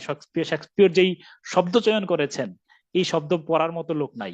ক্রিস্টোফার মার্লোরা যে শব্দ ব্যবহার করে গেছেন, এরা পড়তে পারছে না, তো একটা ডিকশনারি লিখেন। এই ডিকশনারি নামে ইংরেজি ভাষায় প্রথম ডিকশনারি লিখেছেন শেক্সপিয়র, ক্রিস্টোফার মার্লো, ওনাদেরকে যেন সহজে মানুষ পড়তে পারে। 40,000 শব্দ সম্বলিত, যেখানে ছবি টবিও ছিল। ওনার নাম ডক্টর স্যামুয়েল জনসন। কি নাম বলো? Doctor Samuel Johnson. He is the first lexicographer in English literature. ইংরেজি সাহিত্যের প্রথম ডিকশনারির রচয়িতা তিনি। শেক্সপিয়র মেরিট ডিমেরিট নিয়েও লিখছেন, এ প্রিফেস টু শেক্সপিয়র, আমরা পড়বো সামনে। ওকে, তাহলে 3টা যুগ বলো। নিউ ক্লাসিক্যাল পিরিয়ডে কয়টা যুগ বলো? 3টা। কি কি? Restoration, Augustan, the age of sensibility. Restoration, Augustan, age of sensibility. Restoration পিরিয়ডে বড় কবির নাম জন ড্রাইডেন। তারপরে অগাস্টান পিরিয়ডে বড় কবির নাম আলেকজান্ডার পোপ। তারপরে আর এজ অফ সেন্সিবিলিটি বড় মহারত্নের নাম ডক্টর স্যামুয়েল জনসন। তোমরা আমার সাথে বলো, কথা যে আমার শুনতেছো, তোমরা কি বুঝতেছো কিনা আমার কথা? জি জি স্যার। স্যার। আমি যে দ্রুত বলতেছি তারপরে তো ক্যাচ করতে পারতেছো, তাই না? জি স্যার বুঝতেছি। ইনশাআল্লাহ। আর যদি এরপরে বলো কারোর যদি ইয়া হয়, তোমাদের জন্য অপশন আছে রেকর্ডিং দেখা, তাই না? ওকে, 2বার 3বার জি, দেখলে কথাগুলো শুনতে শুনতে দেখবা যে আমাদের পরিচিত মনে হবে ইনশাআল্লাহ। আমি আবার বললাম, বই পড়লেও কিন্তু হয়তো, কিন্তু তোমাদেরকে আমি কাজ করছি নিষ্প্রাণ শব্দকে তোমাদের সামনে প্রাণবন্ত করার চেষ্টা করছি। হ্যাঁ, ওকে, নিষ্প্রাণ শব্দকে প্রাণবন্ত করার চেষ্টা করছি। ওকে, এবার আসো 1798 সাল থেকে 1832 সাল, রোমান্টিক পিরিয়ড। একটু রিপিট করো, রোমান্টিক পিরিয়ড কত সাল থেকে কত সাল পর্যন্ত? 1798 থেকে 1832, 34 সাল বছর। পর্যন্ত, মাত্র 34 বছর। এবং it is the early 19th century বলা হয়। 19th সেঞ্চুরি মানে 1800 সাল থেকে 19th সেঞ্চুরি মানে হলো 1800 সাল থেকে 1900 সাল পর্যন্ত। মনে রাখবে, সেঞ্চুরি পেছনের দিকে আর ডেকেড হলো সামনের দিকে। 70-এর দশক যদি বলি আমি, 70 থেকে 79 পর্যন্ত। বলো 70-এর দশক মানে কি? 70 থেকে 79। যদি আমি বলি তোমার 60-এর দশক মানে কত সাল থেকে কত সাল পর্যন্ত? 60 থেকে 69 পর্যন্ত। হ্যাঁ, আর যদি আমি বলি যে 14th সেঞ্চুরি, তাহলে কত সাল থেকে কত সাল? 1300 থেকে 1399। 1400 সাল পর্যন্ত। ইংরেজিতে 1400 পর্যন্ত বলবা। আচ্ছা, এটার নাম হলো তো। অতএব আমরা এই 19th সেঞ্চুরির প্রথমার্ধে, এবার গল্প শোনো, আমার দিকে তাকায় শোনো। এটার নাম রোমান্টিক পিরিয়ড। দুই বন্ধুর নাম হলো উইলিয়াম ওয়ার্ডসওয়ার্থ এবং তার বন্ধুর নাম স্যামুয়েল টেইলর কোলরিজ, সংক্ষেপে বলা হয় এসটি কোলরিজ। নিশ্চয়ই নাম গেছে উইলিয়াম ওয়ার্ডসওয়ার্থ। তুমি এটা নতুন নাম শোনো নাই, পুরাতন পাবলিক। আমার মানে একদম পুরো প্রিয় মানুষ, আমাদের প্রিয় কবি। আমরা ইংলিশ লিটারেচার স্টুডেন্ট না, কিন্তু এই যুগের সব কবিদেরকে আমরা চিনি। William Wordsworth, Christopher Marlowe, William Wordsworth, পরে S T Coleridge, P B Shelley, John Keats, Byron, সবাইকে আমরা চিনি। দুই বন্ধু 1798 সালে একটা বই প্রকাশ করলেন। বইটার নাম লিরিক্যাল ব্যালাডস। এই বইটার নাম কি বলো তো? রিপিট করো তো, বইটার নাম কি? Lyrical Ballads. লিরিক্যাল ব্যালাডস।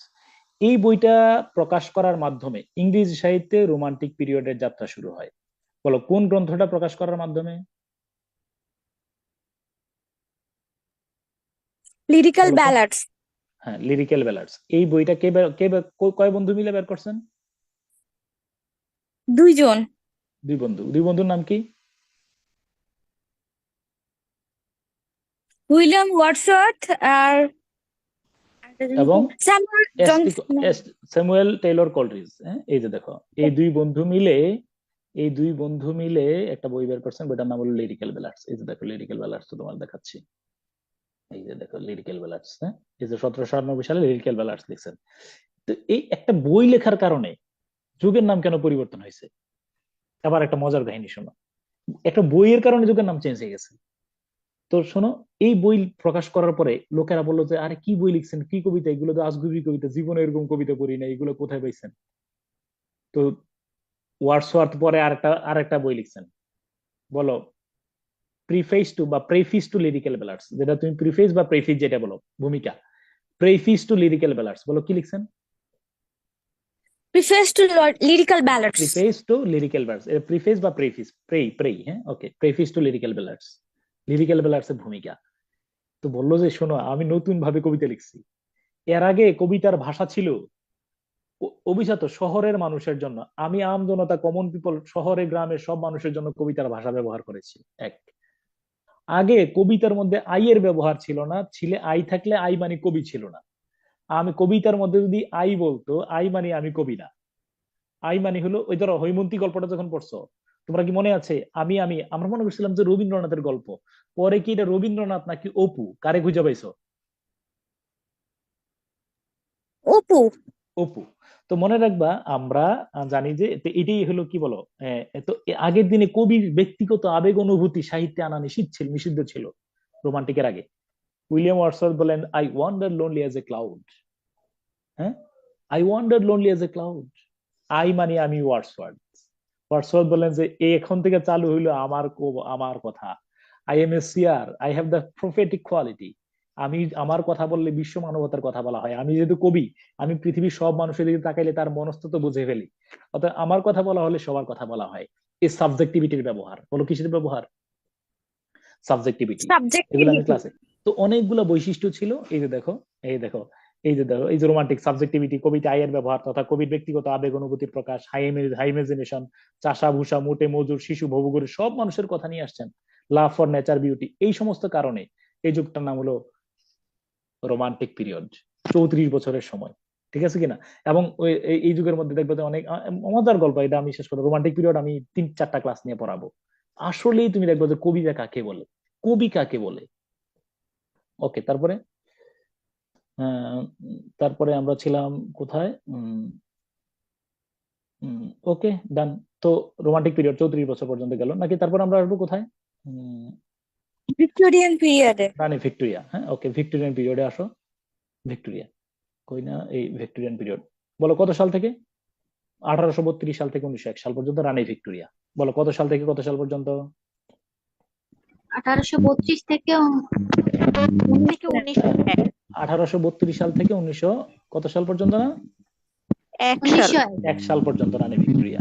ওকে, তোমার একটু কথা আমি জানাই রাখি, একটু ফোর্স মিউট করে। আমি রানী ভিক্টোরিয়ার সম্পর্কে কয়েকটা মিনিট আমি বলতেই হবে আমার। রানী ভিক্টোরিয়া, এই ভিক্টোরিয়ান পিরিয়ডে যাওয়ার আগে আমি তোমার একটু বলে রাখি।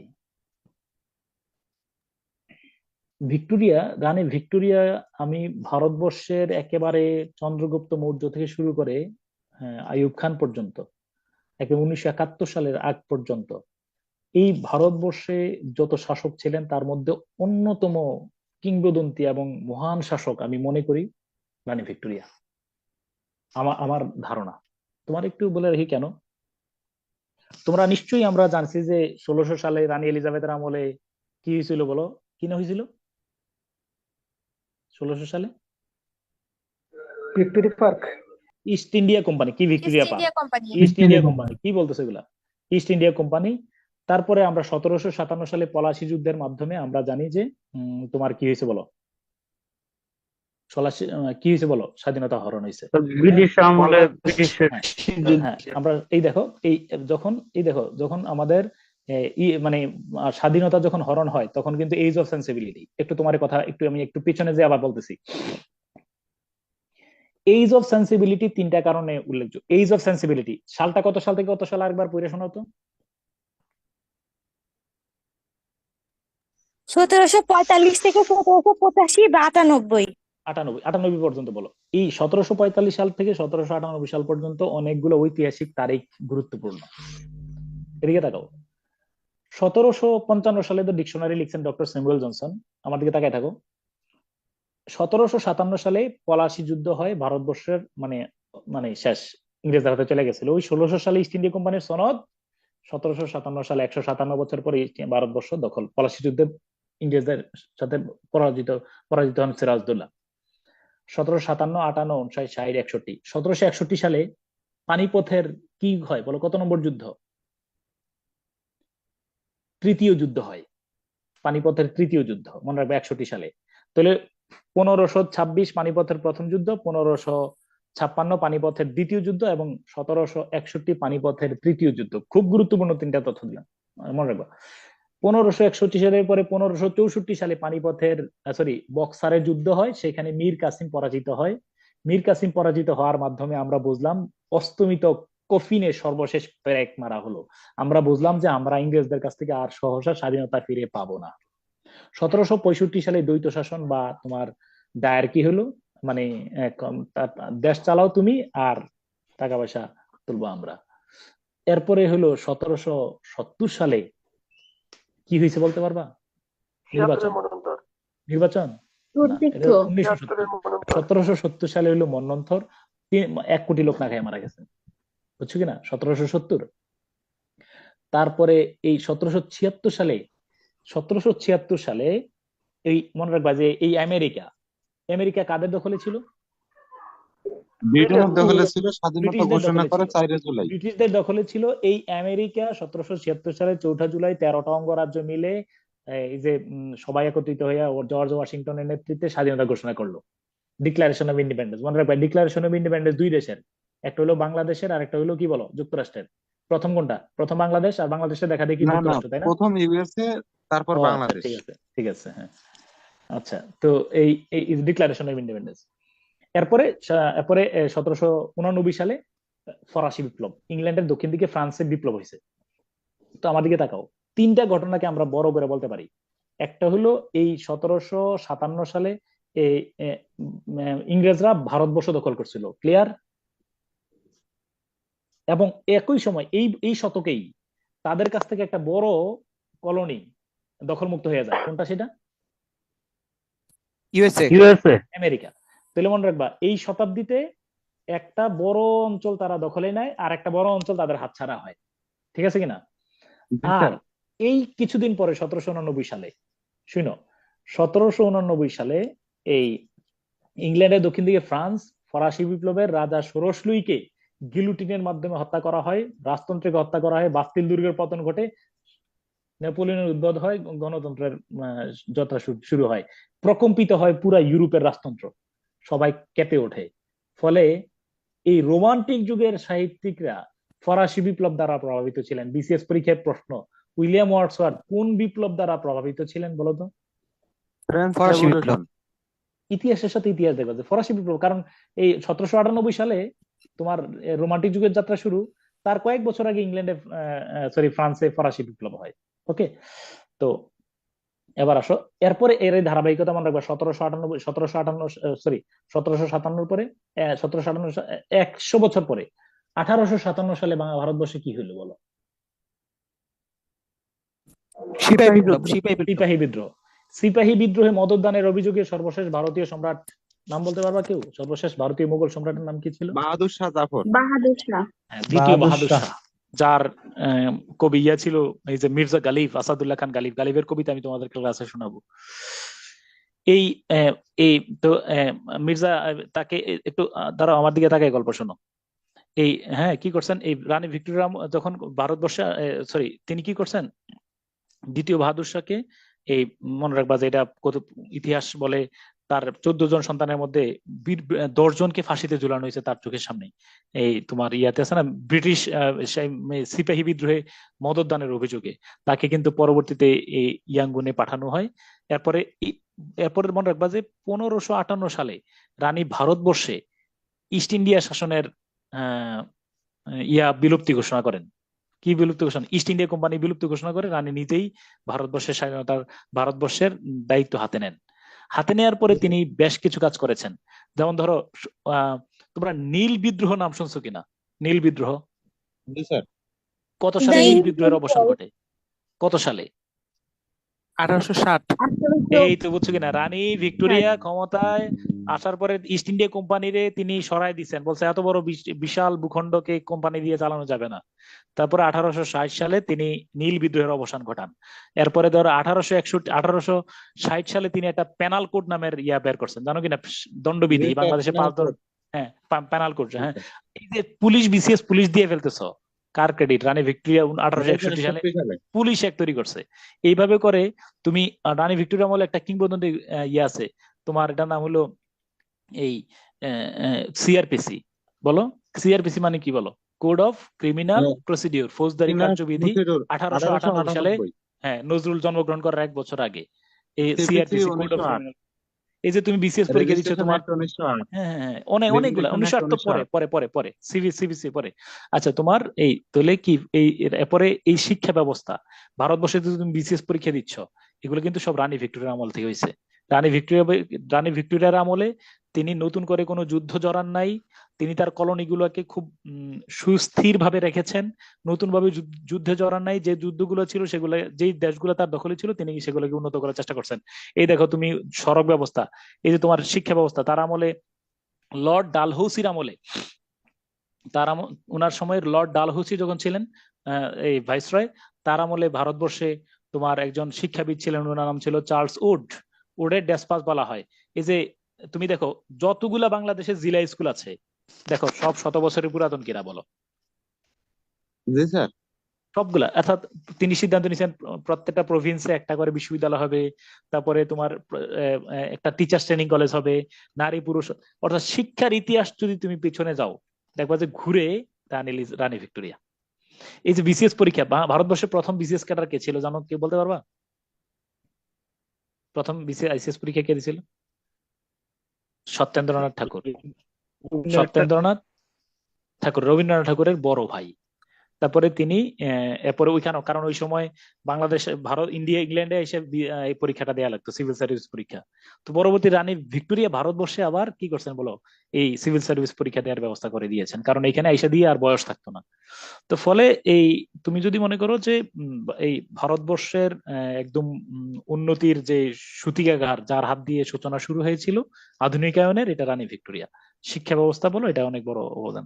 তো রানী ভিক্টোরিয়া, সরি, এই ভিক্টোরিয়ার আমলে একদিকে তিনি যেমন নতুন করে যুদ্ধে জড়ান নাই, একদিকে শান্তি বজায় রাখছেন, আবার একই সাথে তিনি কবি সাহিত্যিকদের প্যাট্রোনাইজ করেছেন। এই যে Tennyson, Marlowe, sorry, Alfred Tennyson, তারপরে হলো রবার্ট ব্রাউনিং, তারপরে তোমার ম্যাথিউ আর্নল্ড, টমাস হার্ডি, তারপরে জর্জ এলিয়ট, তারপরে কি বলে চার্লস ডিকেন্স, এই সমস্ত বড় বড় কবি সাহিত্যিকদেরকে তিনি করেছেন। আর একটা কথা তোমাদেরকে বলে রাখি, রানী ভিক্টোরিয়ার একজন প্রিয় পাত্র ভারতবর্ষে ছিলেন, কেউ তার নাম বলতে পারবা কিনা? খুব প্রিয় মানুষ ভারতবর্ষে ছিল, ওনার নাম কি বলতে পারবা? ওনাকে নিয়ে একটা মুভি হয়েছে, এনিওয়ান? নাম দেখবা? এগুলো আমি ক্লাসে পড়বো। এই যে রানী ভিক্টোরিয়া, হ্যাঁ, ওনার নাম দেখবা। ওনার নাম হলো আব্দুল করিম। বলো নামটা কি? আব্দুল করিম। হ্যাঁ, নাম, মুভিটার নাম হলো ভিক্টোরিয়া এন্ড আব্দুল, লেখা রাখো। এই যে দেখো আব্দুল করিম, দেখছো? এই দেখো করিম কাহিনী, ঠিক আছে, রানী ভিক্টোরিয়ার সাথে। বলো মুভির নাম কি? Victoria and Karim. Victorian Karim না, ভিক্টোরিয়া এন্ড আব্দুল। আমার তো লোভ সামলাতে পারতেছি না, আমার 30 সেকেন্ড সময় দাও, দেখি আমি খুঁজে পাই কিনা। নামটা কি বলছি বলো? Victoria and Abdul. দাঁড়াও, ভিক্টোরিয়া, এটা ক্রিকেট খেলা নিয়ে হয়েছিল না? না না, দাঁড়াও, ভিক্টোরিয়া এন্ড আব্দুল ক্রিকেট। দাঁড়াও একটু একটু একটু সময়, 30 সেকেন্ড সময় দাও, আমি শেয়ার করি, হ্যাঁ তোমাদেরকে। একটু তোমরা একটু সার্চ দাও, কি নামে সার্চ দিবা বলো? Victorian Abdul. Victoria and Albert হলো ওনার স্বামী, আর আব্দুল হলো ওনার ওই যে প্রিয় পাত্র। হ্যাঁ, এই দেখতে পাচ্ছ নাকি? এই হলো ট্রেলারটা, শুধু দেখো, অসাধারণ একটা মুভি। একজন সার্ভেন্ট, ঠিক আছে, নামটা কি বলো, মুভির নাম কি একটু তুমি এই শুধু এখান থেকে দেখতে, হ্যাঁ। এবং তাকে বলো রানী, হ্যাঁ, দা সার্ভেন্ট বিকামস এ টিচার। দেখছো, দা সার্ভেন্ট বিকামস এর কি বলো, জানানোর উদ্দেশ্য হলো রানী ভিক্টোরিয়া আমাদের দূরের কেউ না। আজ থেকে তোমরা কে কোন জেলায় আছো এখন, দুই একজন নাম বলো। স্যার নড়াইল। বাংলাদেশ বলো, ভারত বলো, যেখানে বলো, আজ থেকে 100 বছর, হ্যাঁ, যেই জায়গায় থাকো। তুমি এখন 1999 সালে আছো। কাজী নজরুল ইসলাম যখন ক্ষমতায় করছেন, ভারতবর্ষের রানী কে ছিল বলো? ভিক্টোরিয়া। একচ্ছত্র রানী ছিলেন ভিক্টোরিয়া। অর্থাৎ ভিক্টোরিয়া, এখন যেমন শেখ হাসিনা আমাদের দেশ চালাচ্ছেন, ওই সময় দেশ চালাইতেন কে বলো? রানী ভিক্টোরিয়া। কথা কি আমি বুঝাতে পারছি? অতএব ভিক্টোরিয়ান পিরিয়ড এটা ইংরেজি সাহিত্যের অংশ না, এটা আমার ইতিহাসের অংশ। কথা কি আমি বুঝাতে পারছি? এত কথা বলার উদ্দেশ্য কি আমার, বুঝছো? জি স্যার। জি sir. It's not Victorian period. It doesn't belong to England. It is a part of our history of Bangladesh. Clear? তুমি ঘুরে ঘুরে উল্টে যাও। শেখ হাসিনার পূর্বে খালেদা জিয়ার পূর্বে এরশাদ, এভাবে করে যাইতে দিতে 1832 সাল থেকে 1901 সাল পর্যন্ত কাকে পাইবা? রাজা রানী ক্ষমতায় কাকে পাবে? ভিক্টোরিয়া। আমি কি বুঝাতে পারছি? ওকে, ভিক্টোরিয়ান পিরিয়ডকে আমরা মজা করে পড়বো ইনশাআল্লাহ। ওকে, লাস্ট পিরিয়ডে চলে আসছি 1900 কত সাল পর্যন্ত, আমাদেরও সময় একদম শেষ পর্যায়ে।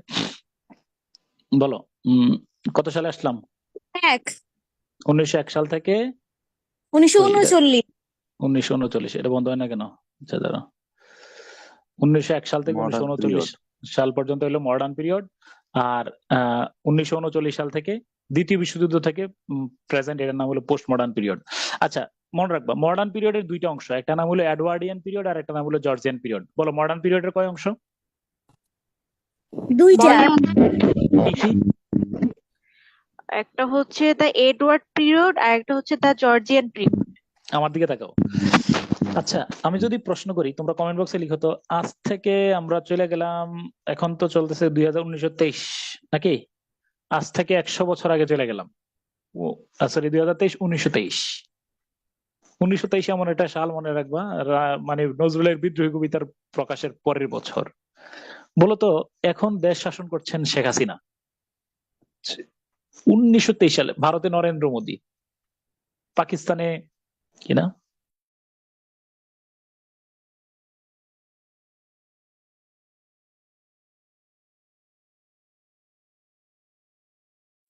উনিশশো তেইশ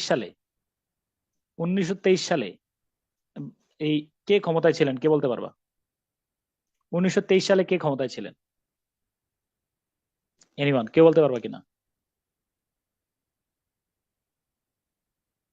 1923 সালে বেনজির ভুট্টো ছিলেন। Thank you so much, congratulation. সার্থক। 1923 সালে বেনজির ভুট্টো ছিল।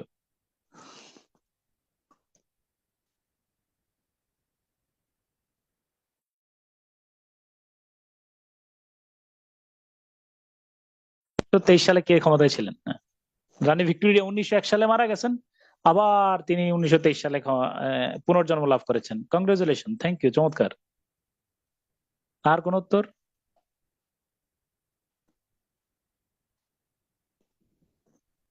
আর কোন উত্তর কেউ বলতে পারবা? আবার আনমিউট করে বলো।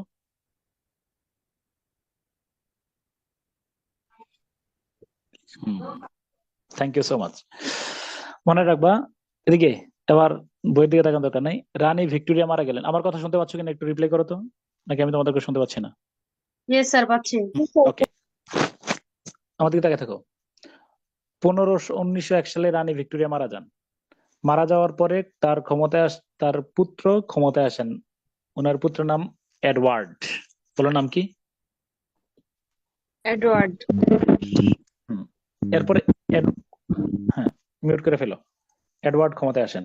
এডওয়ার্ড ক্ষমতায় আসার পরে দেখো, এডওয়ার্ডের নাম অনুসারে এই যুগটার নাম হয়ে গেল এডওয়ার্ডিয়ান পিরিয়ড। এরপরে এডওয়ার্ড মারা গেলেন 1910 সালে।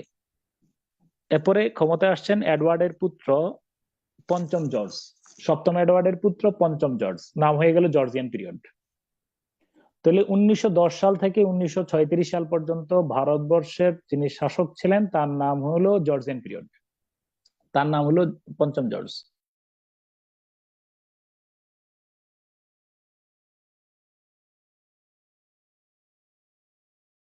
বিদ্রোহ হয়েছে, যত বিপ্লব বিদ্রোহ হয়েছে কার বিরুদ্ধে হয়েছে বলো? কার বিরুদ্ধে বলো? কার বিরুদ্ধে হয়েছে? ওই যে এই পঞ্চম জর্জের বিরুদ্ধে হয়েছে। হ্যাঁ বিপ্লব। জাস্ট আমি একটা সেকেন্ড সময় নেবে, অনলি 1 সেকেন্ড, আমি একটু মিউট করতে হবে, অনলি 1 সেকেন্ড। হ্যাঁ,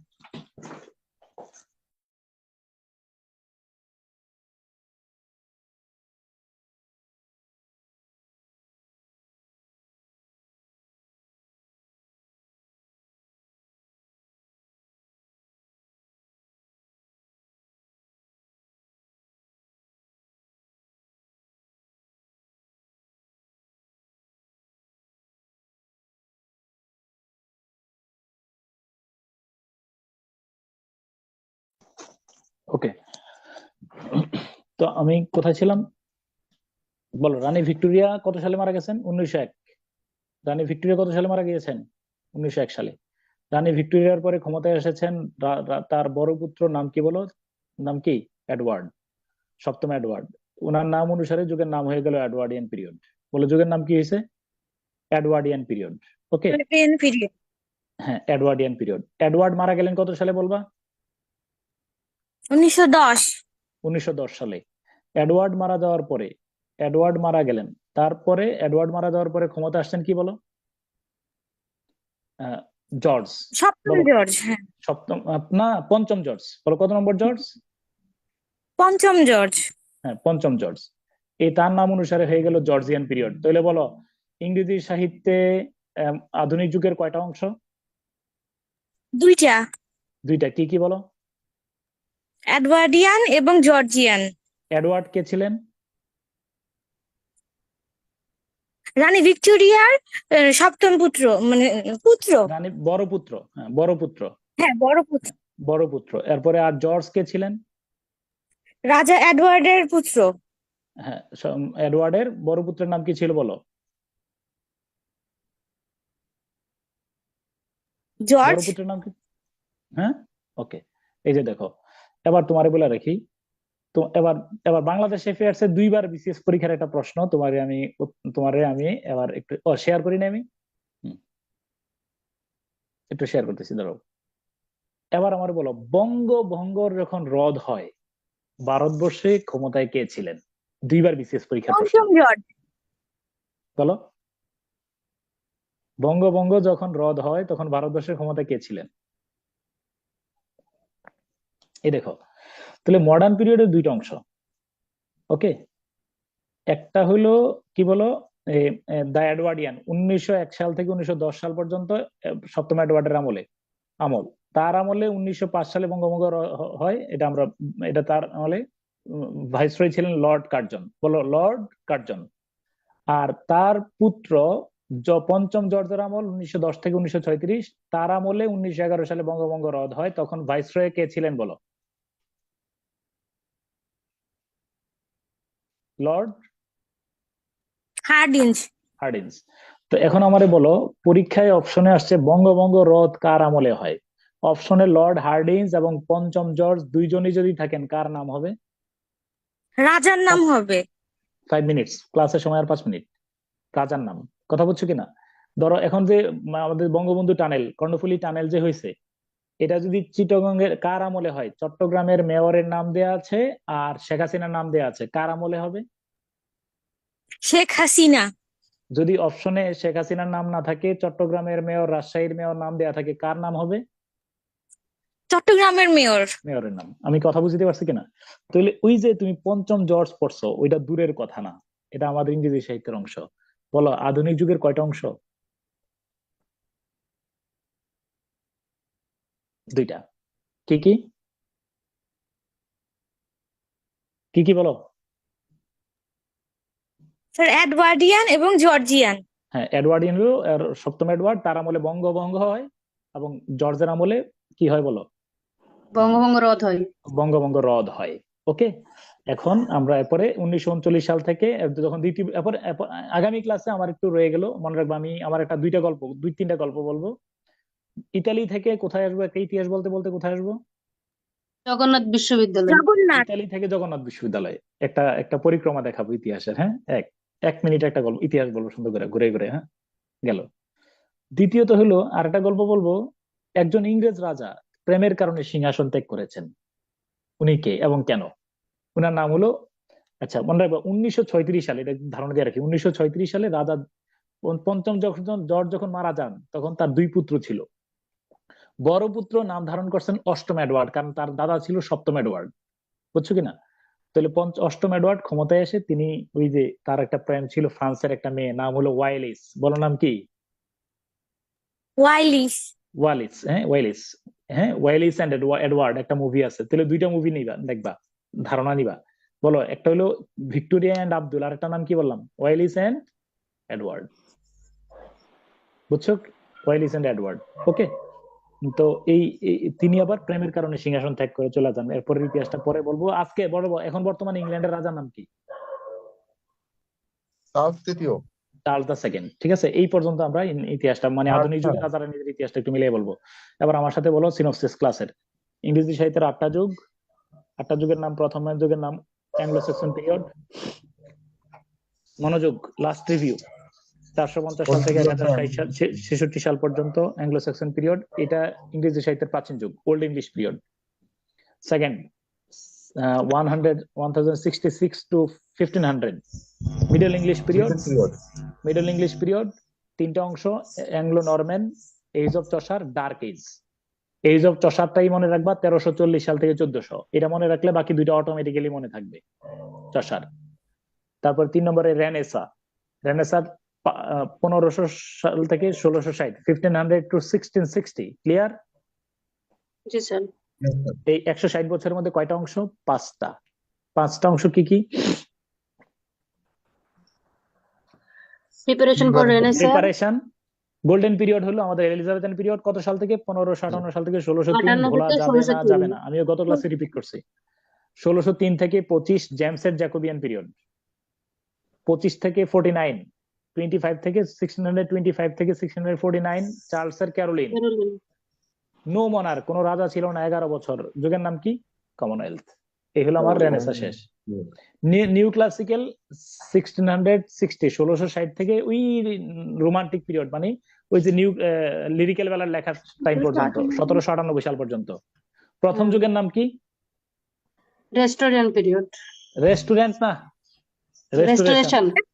রেস্টোরেশন, রেস্টোরেশন মানে রেস্টোরেশন অফ আওয়ামী লীগ, আমি বুঝাইতে পারছি কিনা? Yes sir.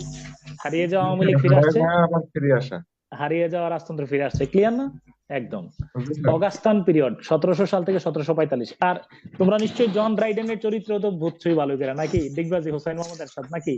সবাই বলো জন ড্রাইডেন ওরফে মরহুম হোসেন মোহাম্মদ এরশাদ, বলো ক্লিয়ার কিনা? স্যার বাংলাদেশের বাম দলগুলা কে স্যার? হ্যাঁ, এই যে হাসানুল হক ইনু স্যার। হাসানুল হক ইনু, বলো জন ড্রাইডেন ওরফে হাসানুল হক ইনু। হ্যাঁ, ওকে, ঠিক আছে, লাইন ধরছো। তারপর হইলো গেল, একটা সময় বঙ্গবন্ধু ডুগডুগি বাজাইতো চামড়া খুলে, এখন আবার ইয়ে করে, ওকে।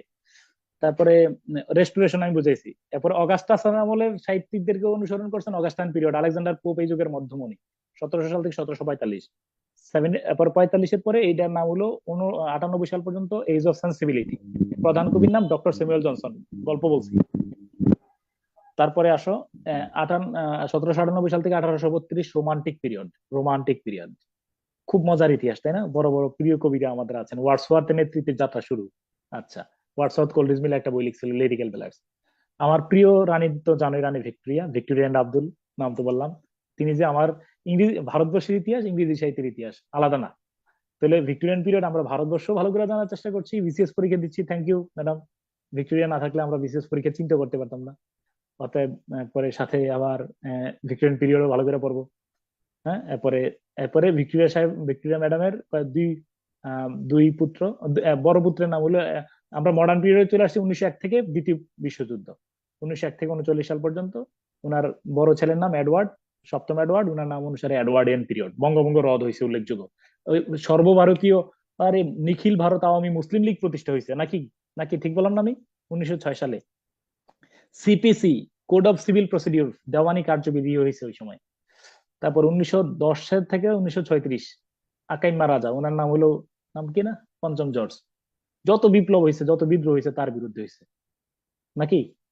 তাই না? এই যে জালিয়ানওয়ালা তোমার ওই যে 1808, হ্যাঁ, তোমার ওই যে নাম কি না, এই যে প্রীতিলতা ওয়াদ্দেদার, মাস্টারদা সূর্য সেন, হ্যাঁ, ক্ষুদিরাম বসু, সব কার বিরুদ্ধে বিদ্রোহ করছেন বলো? ব্রিটিশ শাসন। রাজার নাম কি ছিল? কেউ আরেকবার বলো, রাজার নাম কি ছিল না, একটু বলো, মিউট করে ফেলছিলাম, বলো রাজার নাম কি ছিল? পঞ্চম।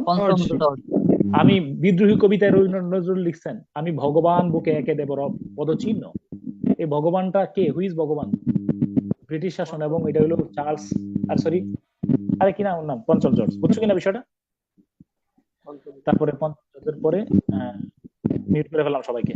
তারপরে হলো 1939 সাল থেকে প্রেজেন্ট, এটার নাম হলো পোস্ট মডার্ন পিরিয়ড। তাহলে আমার সাথে লাস্ট বলো, old, middle, Renaissance, new classic, romantic, Victorian, modern, post modern. তোমার প্রত্যেকের কাছে, যারা যারা ক্লাস শুনছো, ক্লাস করছো, তাদের প্রত্যেকের কাছে একটা দায়িত্ব হইলো, এই 8টা যুগের গল্প প্রথম থেকে শেষ পর্যন্ত তুমি তোমার বন্ধুকে শোনাইবা। রাজি আছো কিনা? তোমার বন্ধুকে বুঝাইয়া বলবা যে ওল্ড ইংলিশ থেকে এই মডার্ন পর্যন্ত এই হলো ইতিহাস। সিনোপসিসটা শোনাইবে কিনা বলো, ইয়েস না বলো। Yes, sir. Yes, sir. ঠিক আছে, এটা তোমার দায়িত্ব রইলো, হ্যাঁ? আগামী ক্লাসে আগামী ক্লাসে আবার শোনো, আগামী ক্লাস হবে রবিবারে, বাংলাদেশ টাইম সকাল 8টা থেকে 10টা পর্যন্ত। গ্রামার মিলিয়ে পড়বা, হ্যাঁ? একটু ক্লাস হবে, ওই ক্লাসের মধ্যে আমরা গ্রামার লিটারেচার দুইটাই মিলিয়ে পড়বো। আর হইলো রবিবারে তোমাদের ওই শেক্সপিয়র থেকে পড়া শুরু করবো ইনশাল্লাহ। একদম তোমরা শেক্সপিয়রের ফ্যান হয়ে যাবা, মনে করবা যে আরে কি ভালো লাগে শেক্সপিয়র। আমরা শুরু করবো কার কাছ থেকে? সপ্তম। দাঁড়াও, আমি পুরাটা রিভিউ করার পরে শেক্সপিয়র থেকে পড়াশোনা শুরু করব। তাহলে তোমার কাজ কি, শেক্সপিয়র আগে পড়ে আসবা নাকি আমি পড়ানোর উপরে পড়বা?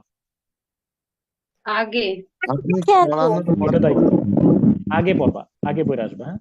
ওকে, আমি যেটা পড়াবো, যে টপিকটা আমি পড়াবো সেটা আগেই তোমরা পড়ে আসবা, ঠিক আছে? তাহলে আজকে পর্যন্ত এখানেই বিদায়। তাহলে সালাম টালাম নিয়ে বিদায় দাও, আল্লাহ হাফেজ নাকি আসসালামু আলাইকুম? আসসালামু আলাইকুম স্যার। আসসালামু আলাইকুম স্যার। ওয়ালাইকুম আসসালাম, আসসালামু আলাইকুম। স্যার শীট গুলো কি আমরা অফিস থেকে সংগ্রহ করতে অনেক পারবো? ভালো লাগছে ক্লাস স্যার। আমি সব প্রশ্ন নাজমুল ভাইকে করবা, আমি গ্রুপে সব ভালো শীট লাগছে। আমি যেগুলো পড়াচ্ছি এগুলো গ্রুপে দিয়ে দেবো। আর বাকি প্রশ্ন নাজমুল ভাই যখন ক্লাসের শুরুতে থাকবেন তখন ইয়ে করে দিও, ঠিক আছে? ইনশাল্লাহ। খুব ভালো থেকো, মনে রাখো ভালো থাকাটা একটা অধিকার। আমি ভালো থাকবো এবং সবাইকে ভালো রাখবো ইনশাল্লাহ। একদম মন প্রফুল্ল রেখো। আমাদের একটা বড় টার্গেট আছে, এইবারই আমরা এই এক বিসিএস এক যাত্রায় আমরা সফল হইতে চাই ইনশাল্লাহ, হ্যাঁ? খুব ভালো থাকো আজকে ইনশাল্লাহ, হ্যাঁ? আসসালামু আলাইকুম। ওয়ালাইকুম আসসালাম। আসসালামু আলাইকুম স্যার। ওয়ালাইকুম আসসালাম। আসসালামু আলাইকুম।